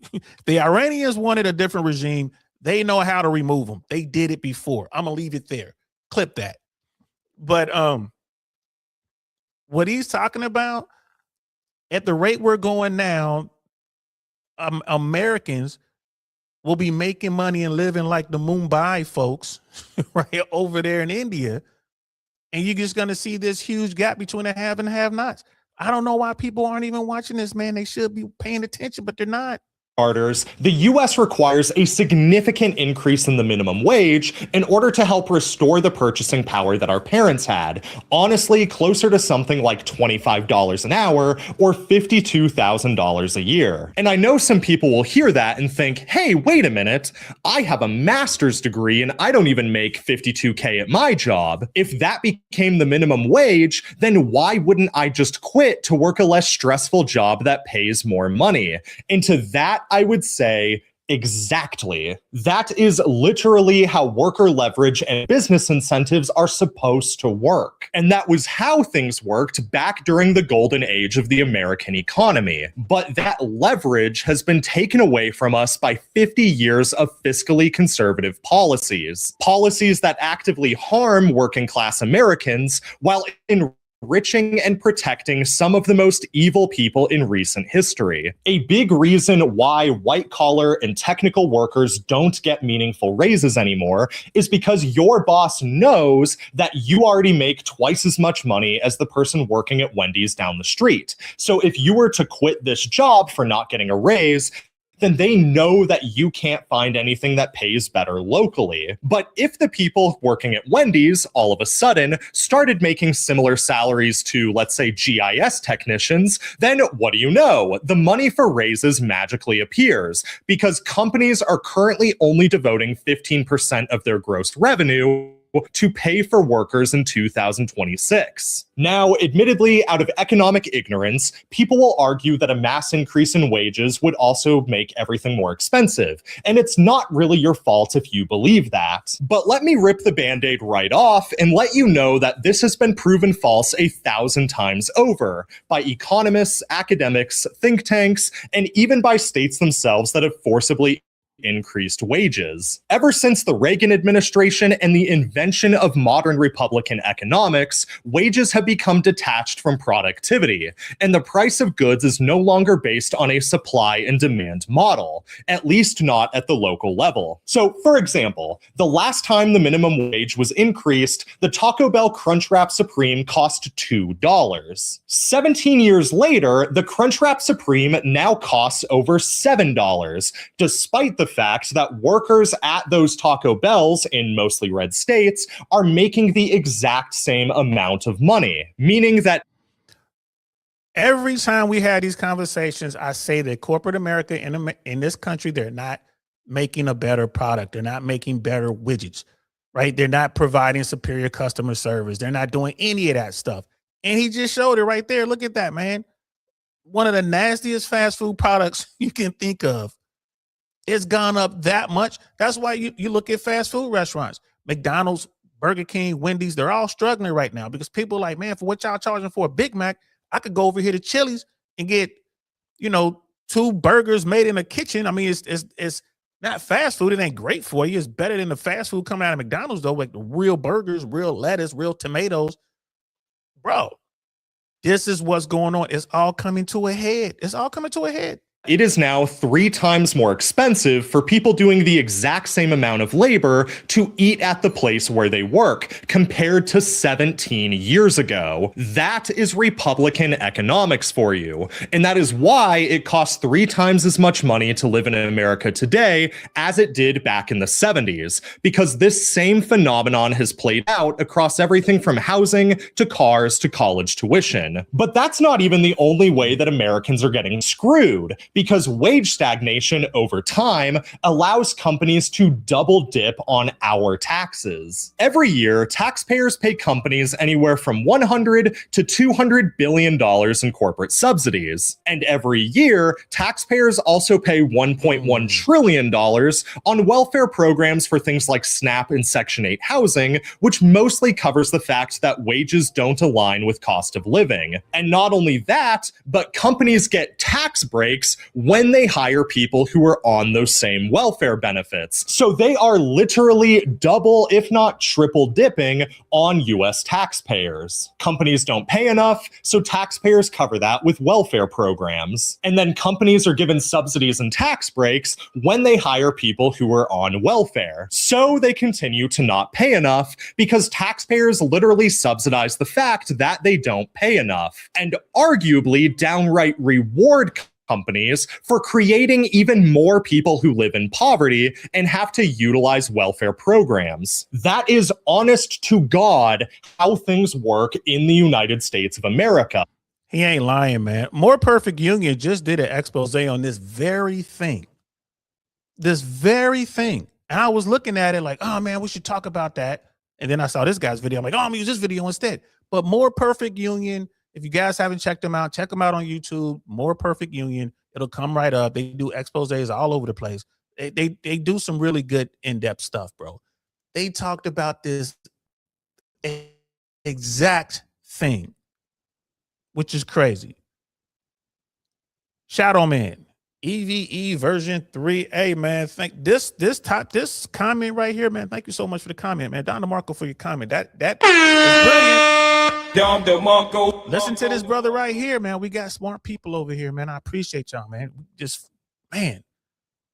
Prices became disconnected from productivity because the money supply effectively did the same when interest on the debt expansion, national debt growth overtook technological innovation. Facts. It'll be like this one. Uh-oh, wrong button. The Don DeMarco. Don DeMarco. Like I said, I'm no expert. I'd love it when we have like money people and smart people in the chat that can drop these gems. Bro, this is facts. Again, they're not making better widgets. There's no incentive to do so. There's no incentive to take care of their labor force, reinvest in themselves, because they're getting all these kickbacks from the government from all these various things. And it's a fact. I mean, it's a fact. And yeah, like if we get to India wages, I think before we hit that, America dissolves into the Badlands. And, that's when the fact that we got all these weapons in this country becomes a thing. I think we get to that point, it becomes people just going to go take it. I mean, that's definitely a stretch. It's like it's going to be like India wages. But I think the point they're trying to make is like, well, I don't know the point. It's definitely a stretch. I'm with you there. I'm with you there, brother Dino. I'm with you there. It's like, yeah, if we get to that point, man, before we hit that point, it'll be Mad Max in the Thunderdome out here, bro. America will dissolve. It would be, yeah. Like I said, instead of pitchforks and torches, it'll be AKs and 50 cows, and people know where the money at. America will go get it. But let's listen to the last little bit of the video. If you as a worker are not getting paid enough money to live where you live, then your taxes are subsidizing the fact that your employer does not pay you enough money. And when it comes to the broader job market, things go even deeper and darker than that. So if you'd like to dive into how all of these corporate incentives are actively killing the online job market, then consider watching this video next, where we break down exactly why underemployed people are having such a hard time landing better paying jobs. I will see you over there. All right, man. Shout out to him, man. That was That was fire, man. Let me drop that up out of there. Let me put myself back here. That was fire. And Shadow Man, man, bringing up some good points, man. We get to that point, man. In the last days, a day's wage will be worth a loaf of bread.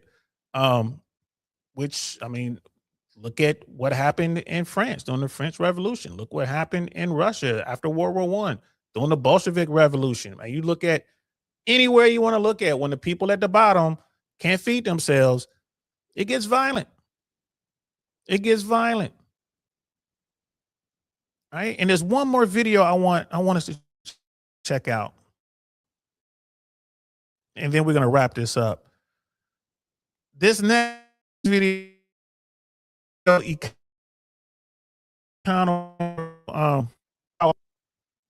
paying and failing. Hey, that's it right there. So let me share the screen real quick. This video, I really like EconoFin. Can't find it. I really like EconoFin. Let me see. I think I did something wrong. If I can't pull this thing up, we'll just have to watch it on YouTube and it'll be glitchy.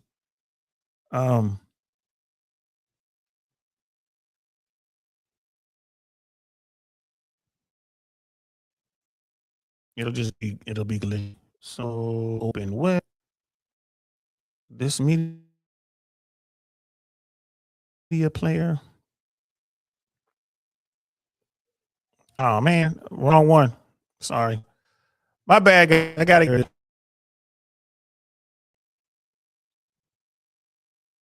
Okay. Open with. I apologize, guys, but y'all know I'm doing what I can. I'm just a Gen Zer over here. Just a Gen Zer trying to get better. Here it is. Let me see it now. I got it up. Let me see if I can find it to share it.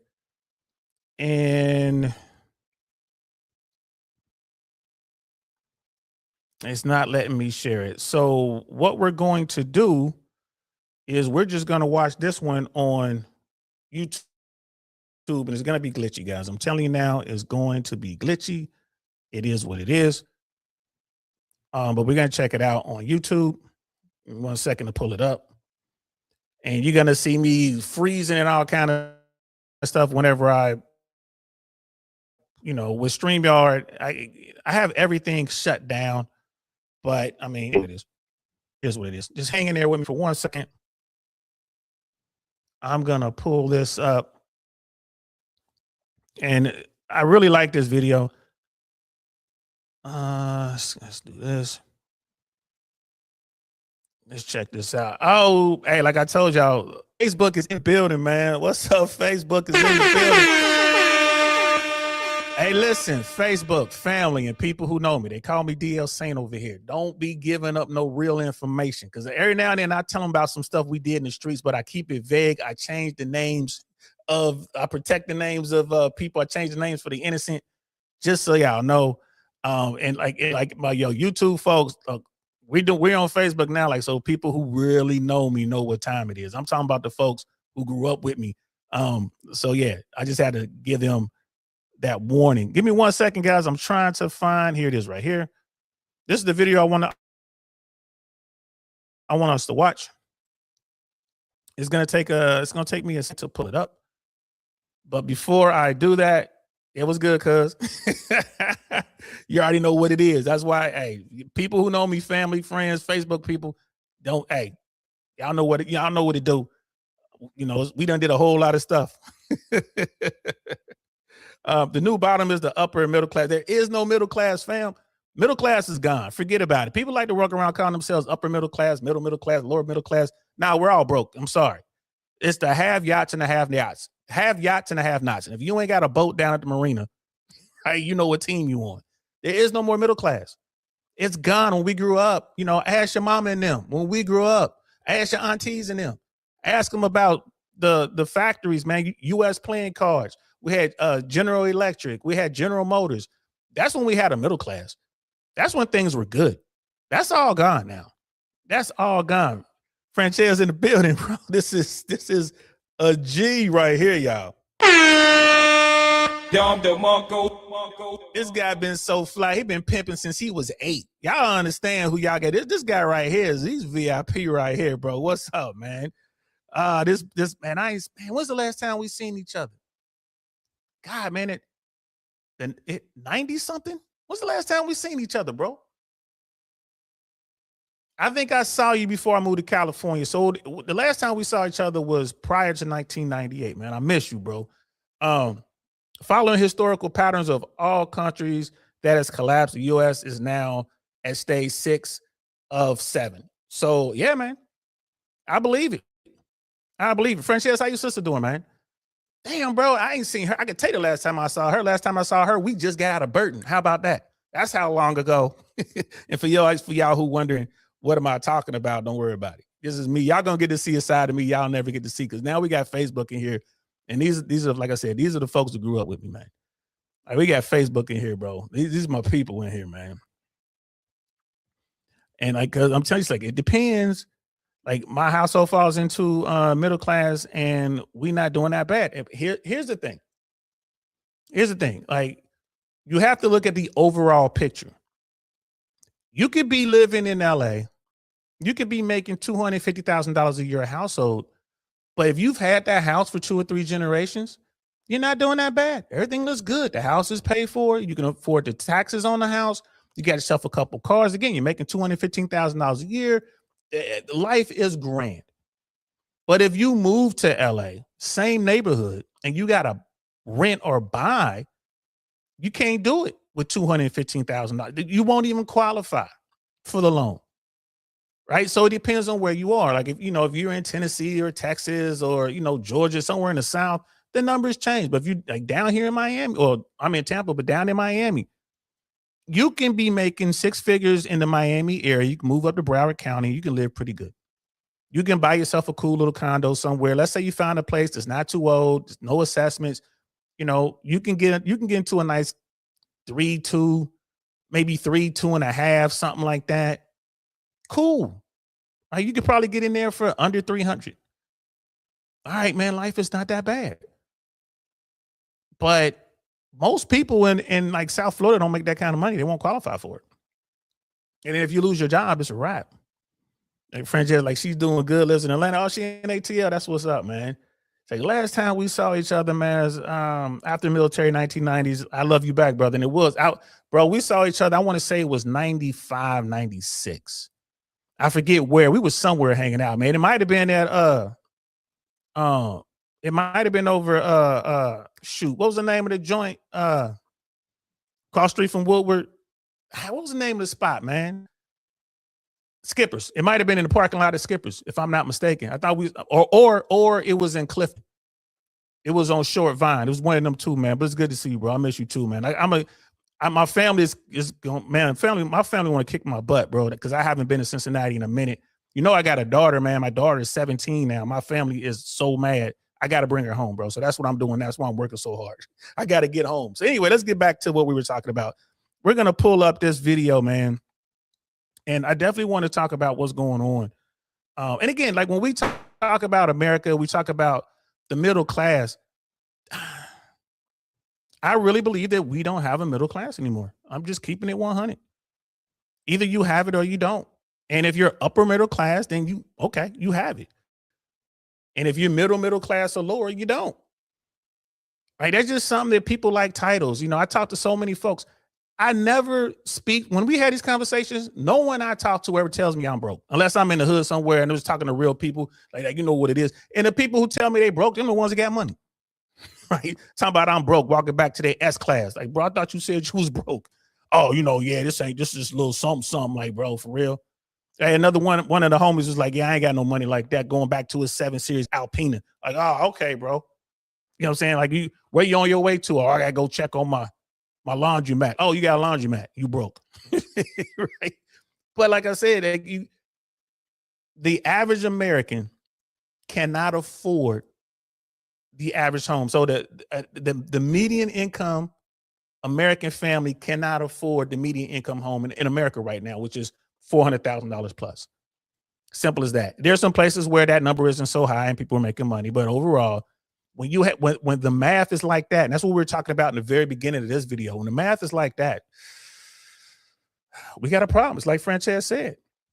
We're one step away from the end. We're at stage 6 out of 7 stages, right? This historical pattern of countries that are going to fall, right? This happened to Rome. This happened to Great Britain, and it's going to happen to America, right? It is what it is. But check out this video. This is EconoFin, man. Check them out. Support them. This will be in the description below as well, guys. I will make sure I'll drop this in the description so you guys can check this out. Here we go. Blackstone, the largest real estate investor on the planet, just lost over $600 million on a single housing portfolio. One facility in Aventura, Florida, that they bought for $48.8 million, sold for 75% less. But here's what kept us up. Buried in the filings of their flagship fund is a $29.4 billion gap between what they're telling investors it's worth and what it's actually worth on paper. And when you see how that math works, you'll understand why their stock has dropped 32% even after beating earnings. And that's just one company, because since part 1 series, this story has broken open in ways we didn't see coming. If you own a home in one of the 24 metros I'm about to name, this part is for you. The president signed an executive order literally titled Stopping Wall Street from Competing with Main Street Home Buyers.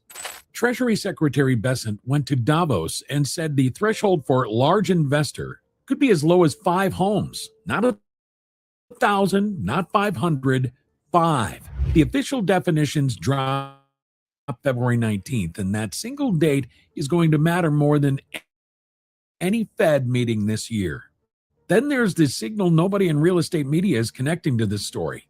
Gold blew past $5,000 an ounce. The dollar hit a 4-year low. 2008 feel like a Sunday school picnic. You know how we work. We don't repeat predictions. We stress test them. So we pulled the central bank data, the reserve flows, the currency numbers. And for the first time in 15 years, Schiff's math is actually checking out. That should make all of us uncomfortable. Meanwhile, on the ground, rents in Austin have collapsed 21% from peak. In Phoenix, over half of apartment buildings are offering free months just to fill units. Some throwing in gift cards and sports tickets on top of that. Institutional investors have now been net sellers for 7 consecutive quarters, and home values are declining year over year in 24 of America's 50 largest metros.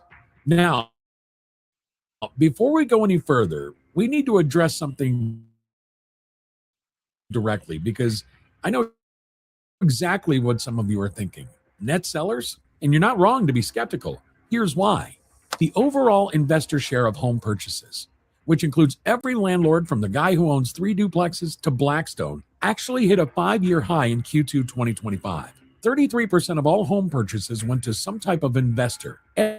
Every headline in America screamed, investors are buying everything. But here's what those headlines didn't tell you.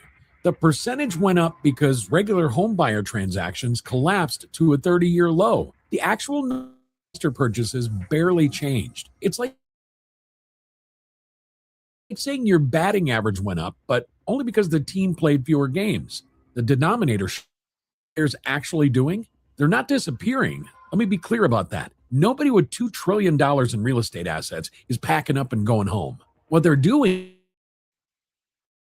is something potentially worse for your market. They're pivoting. In Q2, the largest institutional landlords sold 5,801 properties and bought 4,069. Q3, nearly identical. Sold 5,798, bought 4,663. But look at where the money is going. Annual institutional acquisition spending went from $46.5 billion 24 to $1 billion in Q1 the market. So where is that capital going? Build to rent. American Homes for Rent, one of the 4 biggest landlords in the country, over 61,000 homes, made exactly 48 traditional home purchases in all of Q3. 48. 92% of what they acquired came from their own in-house home building unit. They're now the 37th largest home builder in America. Invitation Homes is doing the same. 70% of their Q3 acquisitions were forward purchase deals with builders. And they just bought a build-to-rent developer called ResiBuilt for $89 million in January. So let me tell you what's actually happening, because this is more sophisticated than Wall Street is leaving. Like, the reason I like this platform that we're watching here, EconoFin, is they really do a good job of delving into the weeds and just trying to help people understand what's going on. Institutional money is preparing for the new laws that are coming down. So what are they doing? They're selling their current assets and reinvesting that money into big properties, multi-unit properties that the average Joe Schmo can't buy. Like the average run-of-the-mill dude who's sitting on a few $1 million, he can't go and buy a 400 or 500 unit property. They're building this stuff up from the ground, and they're using bank money to do it, by the way. Right? These regional banks are giving them the loans to do it. So I like the way that they delve into the woods so people can see what's going on. And the biggest thing, I don't know if y'all caught that, people aren't buying. Right? They're blaming all of the home sales on institutional money coming in. But people aren't buying right now. People are still waiting. This is why the correction is coming. They're dumping their worst performing existing properties back onto the market. Over 104,000 homes sold in Q2 alone, 60% to regular home buyers, while simultaneously building brand new rental communities from scratch that they'll own forever. Communities that are specifically exempted from Trump's executive order. They're not exiting the game. They're rewriting the rules of the game in their favor. And that should concern you more, not less. Right. So let me show you how Blackstone losses actually break down. $9 senior housing portfolio, roughly 90 properties, 9,000 units, assembled in 2016 and 17 through 2 acquisitions. They financed it with $1.2 billion in floating rate debt. Ooh. And when rates went from near 0 to 5%, that debt turned into an anchor around their neck. Of the 39 properties sold between 2022 and 25, the total purchase price was $755 million. They sold for approximately $536 million. That's a 29% average loss. But the averages hide the worst cases. Properties in Denver, Chicago, and South Florida went for 70% less than acquisition price. That South Carolina facility, occupancy dropped from 80% to 41%, got slapped with a 1-star CMS rating, and sold at a 60% discount. 24 properties entered special servicing in early 2025. Sold for less than the outstanding loan balance. Blackstone lost, still owed money. Pension funds are exposed. The owner retirement system had $100 million in the fund. San Francisco employees, Pennsylvania public school employees, $300 million. These aren't abstract losses. That's teacher pension money. Now, the B-REIT gap I told you about at the top, B-REIT reported an 8.1% return for 2025. Sounds pretty solid, but their stated net asset value is $53 billion, while their GAAP equity, the actual book value, is $23.6 billion. That's the $29.4 billion gap.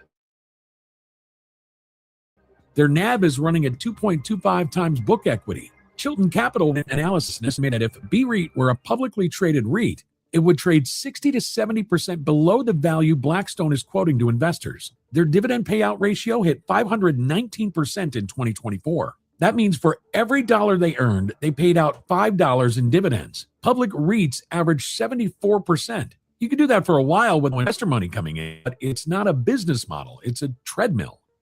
Yeah, you see what's going on.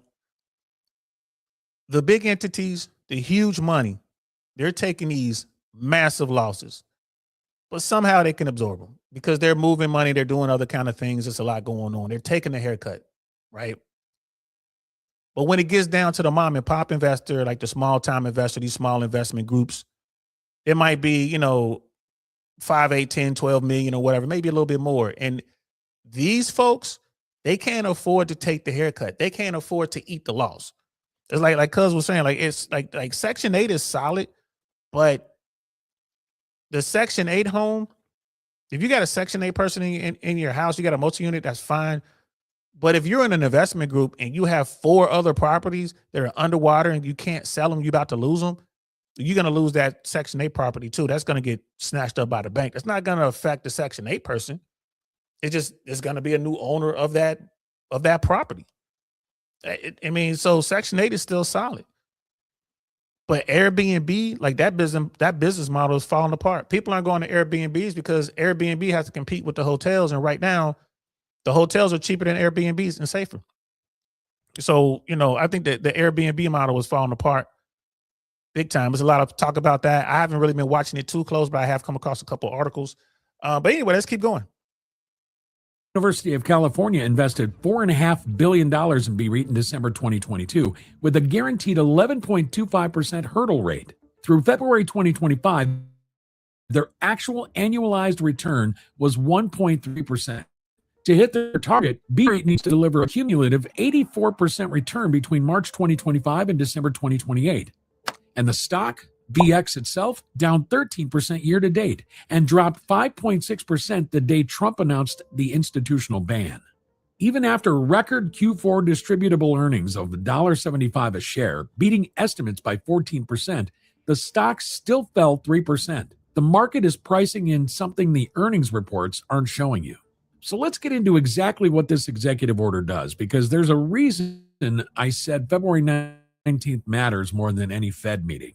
On January 7th, Trump posted on Truth Social, "I am immediately taking steps to ban large institutional investors from buying more single-family homes. People live in homes, not corporations." On January 20th, he signed the formal order. Here's how it works.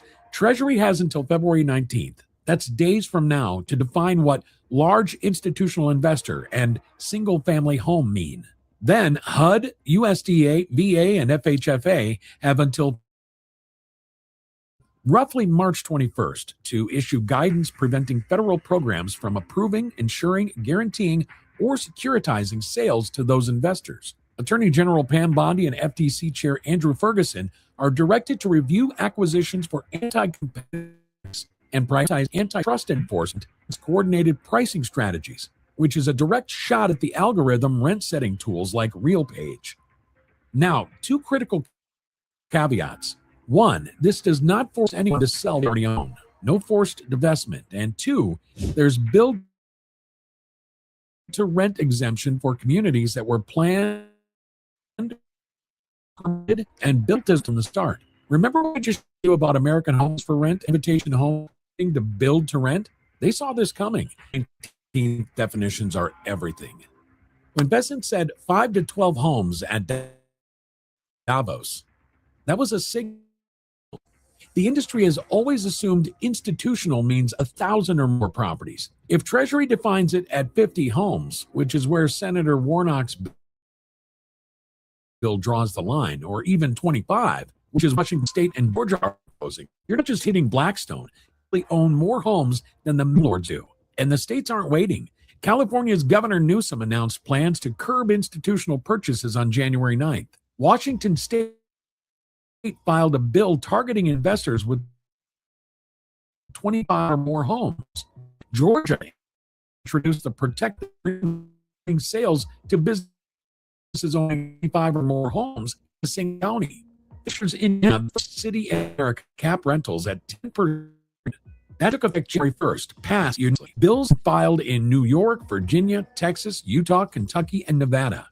Senator Moreno, a Republican from Ohio, became the first OP senator to commit to codifying the ban into law.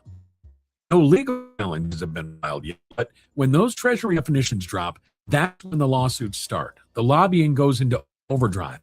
And we find out whether this is real or in theater. We're going to cover that.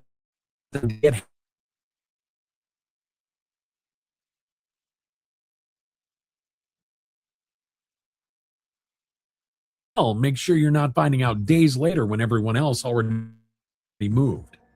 All right, Bro, this is crazy. So when you look at this, right, the institutional money, because they have lobbyists and they have all their people in DC, they knew it was coming. There's no way to get around it. So they started getting ahead of this thing and they're dumping properties.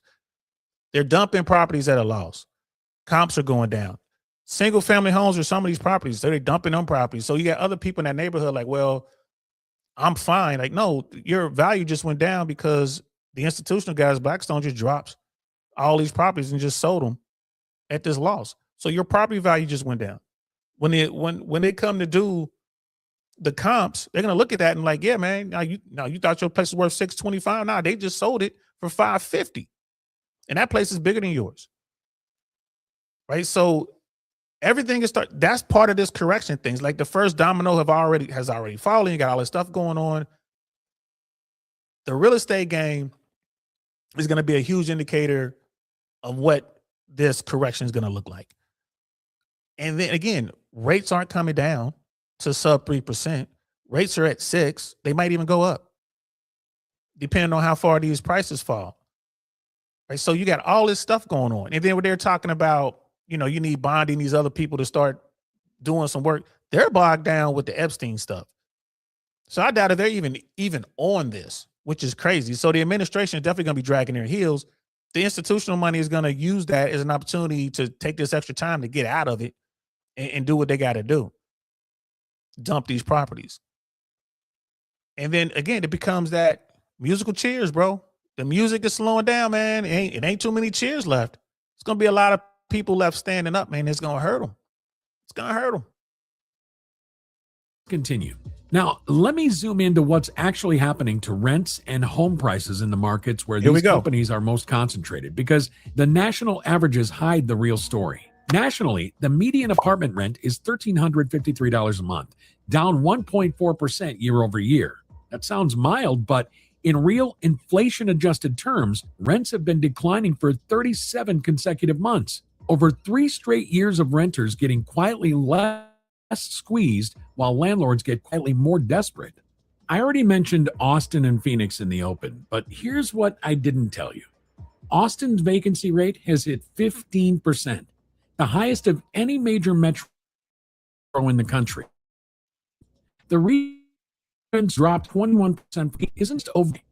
It's that builders delivered 100 to 700,000 new apartment units nationally in 2024, the most since 1986, and another 500,000 in 2025. And a huge share landed in exactly the Sunbelt markets institutional investors targeted: Austin, Phoenix, Dallas, which is expecting another 28,800 new units in 2026. Charlotte, 16,100 new units, which is 6.4% of existing stock in a single year.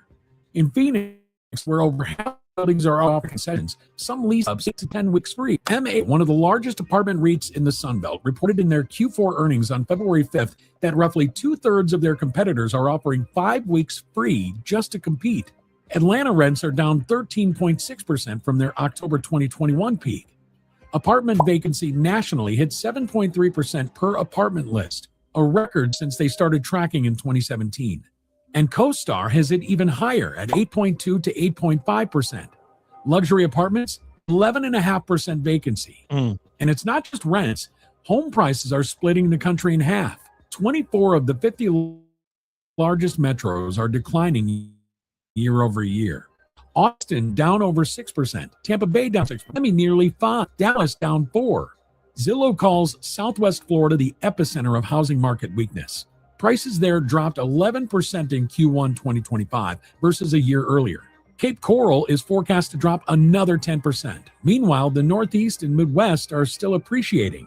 National inventory has risen 26 consecutive months, 1.11 million homes.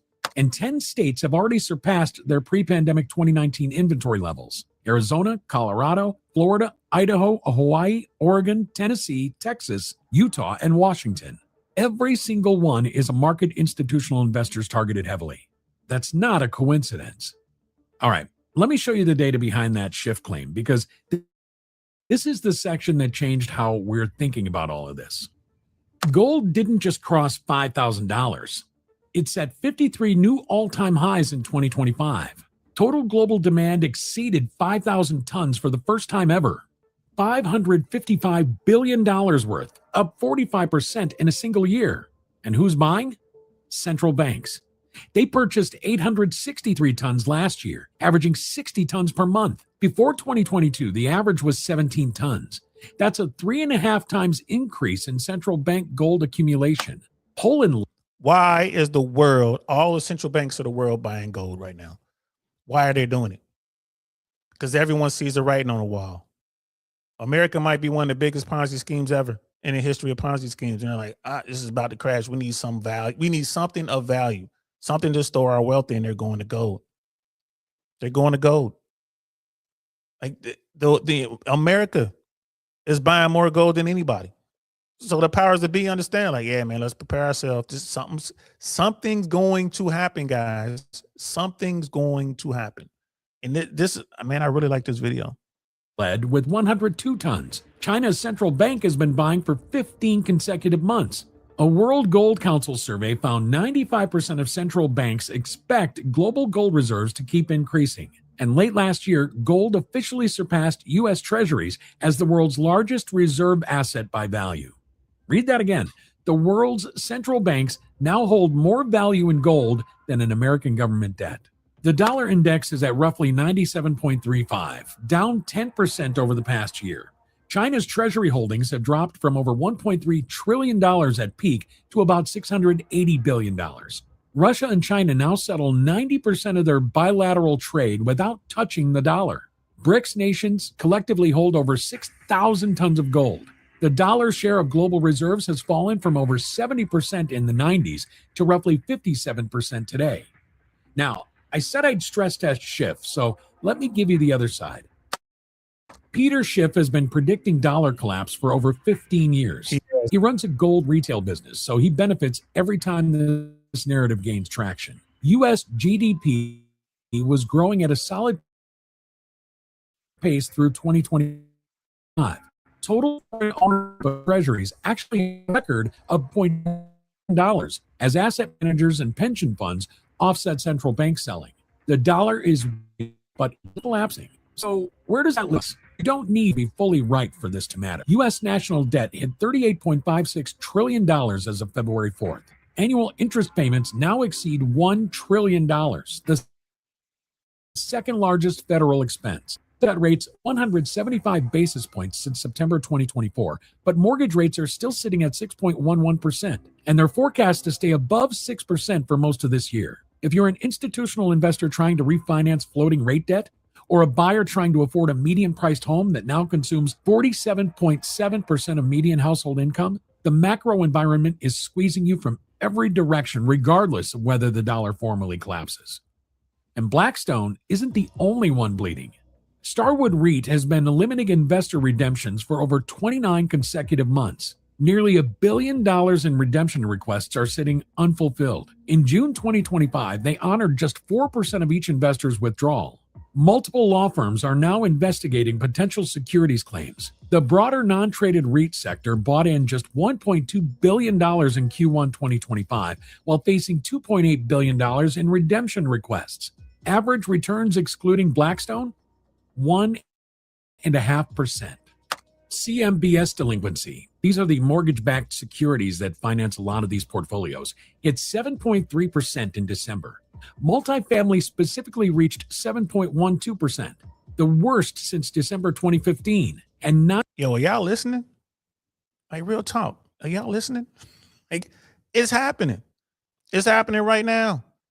And for people who don't have anything, for poor folks, it is what it is. It's going to get tough. It's going to be a rough 18 months to 24 months. But the people at the top, they're holding on all their money and they're waiting. There's going to be so many deals out there. Again, it's going to be a ton of properties out there. They're going to get bought up for pennies on a dollar. And this time it's going to be strip malls out there too. And these high rises. It's crazy. $957 billion in commercial real estate loans came due in 2025, nearly 3 times the 20-year average. That debt has to be refinanced at today's rates. A landlord who financed a portfolio at 3% is now at 6 or 7. The math does not work. But here's who's getting hurt the most, and it's not Wall Street. It's first-time buyers. The first-time home buyer share fell to 21%. About that. In the early 2000s, time buyers made up 40% of the market. Now it's 21. The median first-time buyer is now 40 years old.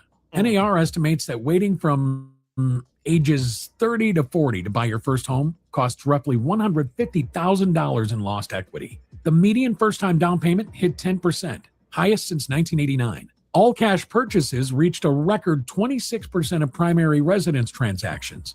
The people with the most money are the only ones who can play. So while Wall Street repositions, dumping underperforming rentals, pivoting to build to rent, restructuring around the executive order, the everyday buyer is getting priced out by a combination of elevated rates, limited inventory and affordable price ranges, and institutional competition that's now shifting into new construction, where they have even more structural advantages. They're not leaving the market. They're moving to a part of the market where you can't compete with them. So here's the bottom line. Wall Street bet $2 trillion that they could buy America's homes, raise rents every year, and ride appreciation to massive returns. That thesis is broken. Rents are collapsing in their core markets. CMBS delinquency is at crisis-era levels. The president just signed an order to ban them from buying more. And the macro environment, gold at records, the dollar weakening, stuck percent, is making their existing debt harder to service every quarter. But don't mistake a broken thesis for a retreat. These companies aren't disappearing. They're not going anywhere. They're selling the houses that are losing money and building new rental communities from the ground up. Communities designed to be permanent, institutional-grade rental housing that no executive order touches. The game isn't ending. The game is changing. And if you're a buyer, you need to understand the new rules. The most important date on the calendar right now is February 19th. That's when Treasury defines who counts as an institutional investor. If that threshold lands at 5 to 12 homes like Besant suggested, this affects thousands of investors you've never heard of, not just Blackstone. If it lands at 1,000, this executive order is theater. We'll break down those definitions the day they drop. If you watched part 1, you had a head start on everything we just showed you. If this is your first time here, go watch that video next, and we'll link it below. And we want to hear from you. Yo, that's another Don DeMarco. Might be scary, guys, but this is information we need. Don DeMarco. This is information we need, guys. Don't be afraid. Like Cuzzo, I'm telling you, talking about gold. Thought gold wasn't doing good. Open up your phone right now and Google if I invested $1,000 in gold. Let's say in 2020, if I invested $1,000 in gold in 2020, how much would that investment be worth now? Open up your phone and let me know what the answer is. It's like gold and Bitcoin. Bitcoin is going down now. And I mean, I'll never be crazy, like go all in on Bitcoin or any of the cryptos, but you definitely want that to be part of your portfolio if you can. Yeah, son, this is depressing. but we need it. We need to see this information. It's not. The thing is, the game is definitely rigged, or I'm not going to say it's rigged. It used to be that everybody could get at a table that they could afford. Think of Vegas. Like, you going to Vegas, you want to gamble, you're playing blackjack. You know, some people can afford the $1 table. Some people can afford the $100 table. Some people can afford, the $500 table or $1,000 table. But now the market is such that it's all VIP. It's all VIP, bro. There are no, $1 tables anymore. Ain't no $10 tables. And I'm talking minimum bets. Ain't no $10 tables, $1 tables, $5 tables. Them gone. To play this game, you got to come with some bread. And that's the problem. And the big thing, like right now, there's a lot of foreclosures. FHA loans, man, Fannie and Freddie loans, man. Those are the loans that are in trouble right now. And it's a lot of people. We ain't going to watch it tonight, but next time we get together, we're going to watch. I want you guys to watch Ashley Pickens. This is a woman who, she does the actual auction of the homes. When people lose their homes, she actually goes and stands on the courtroom steps and does the auction. If you guys ain't checking her out, you need to be checking her out.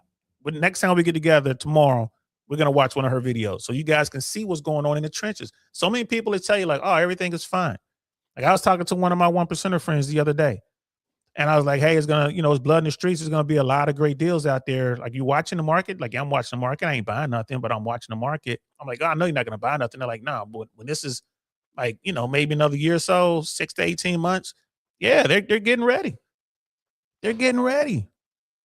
And I'm not saying it, it's like I said, it's tough. It is what it is.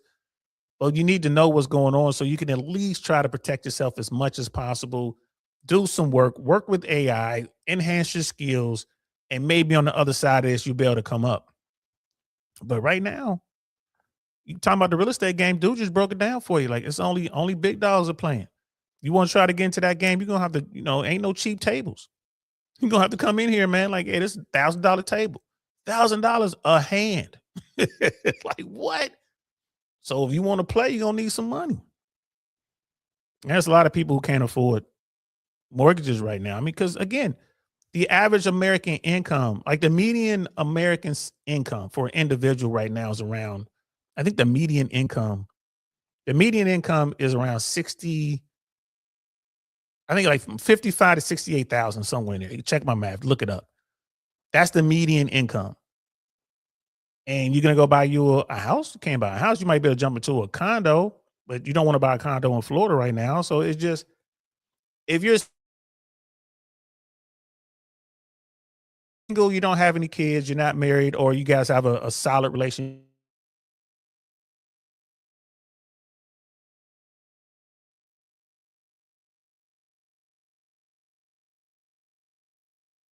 stuff like that, that's what you're gonna have.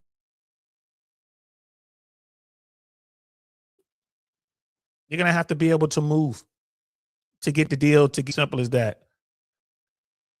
You're gonna have to be able to move. Yep.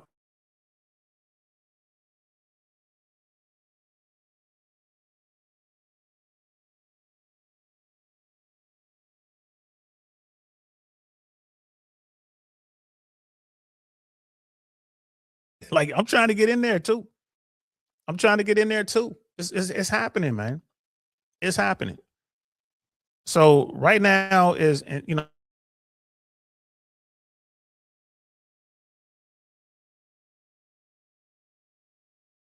instead of like so many people are just stuck on the wheel, they can't sit back and think their way out.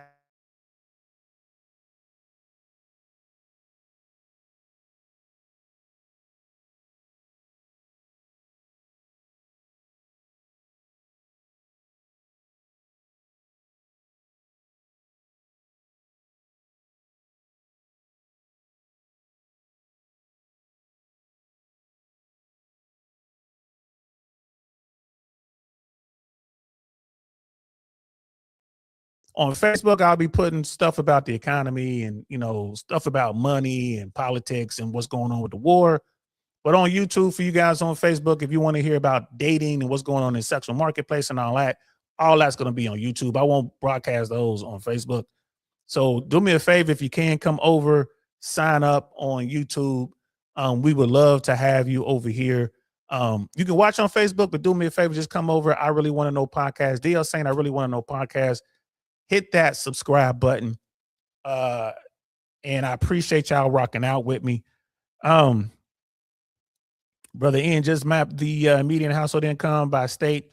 And the real median household income in the United States was $83,730. That's household. That's two earners, by the way, guys.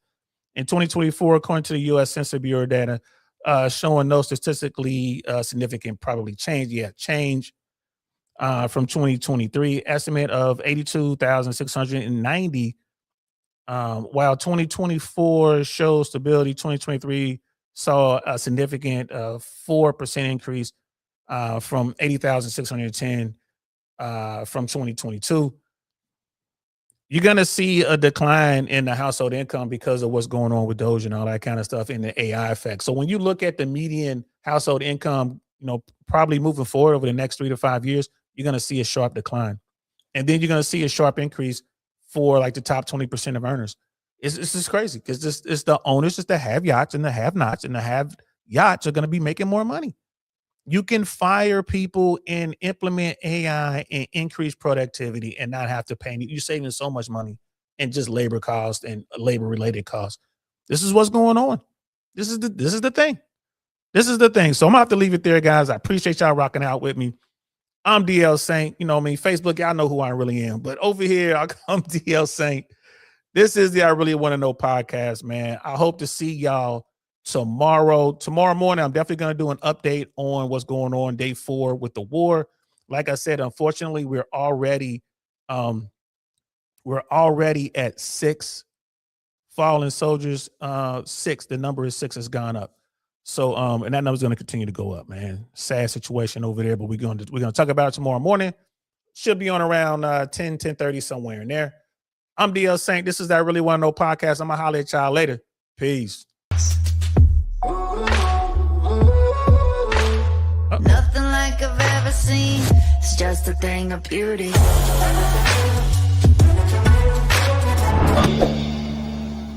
Darn, that's the end.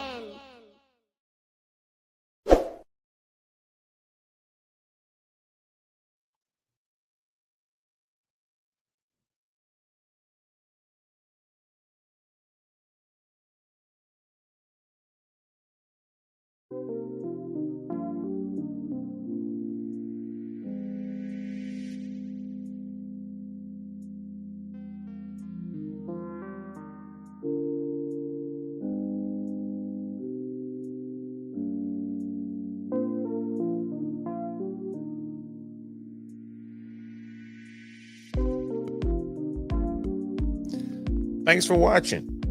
We really appreciate your support. And if you like that video, check out this one or maybe that one. We'll see you around. Peace.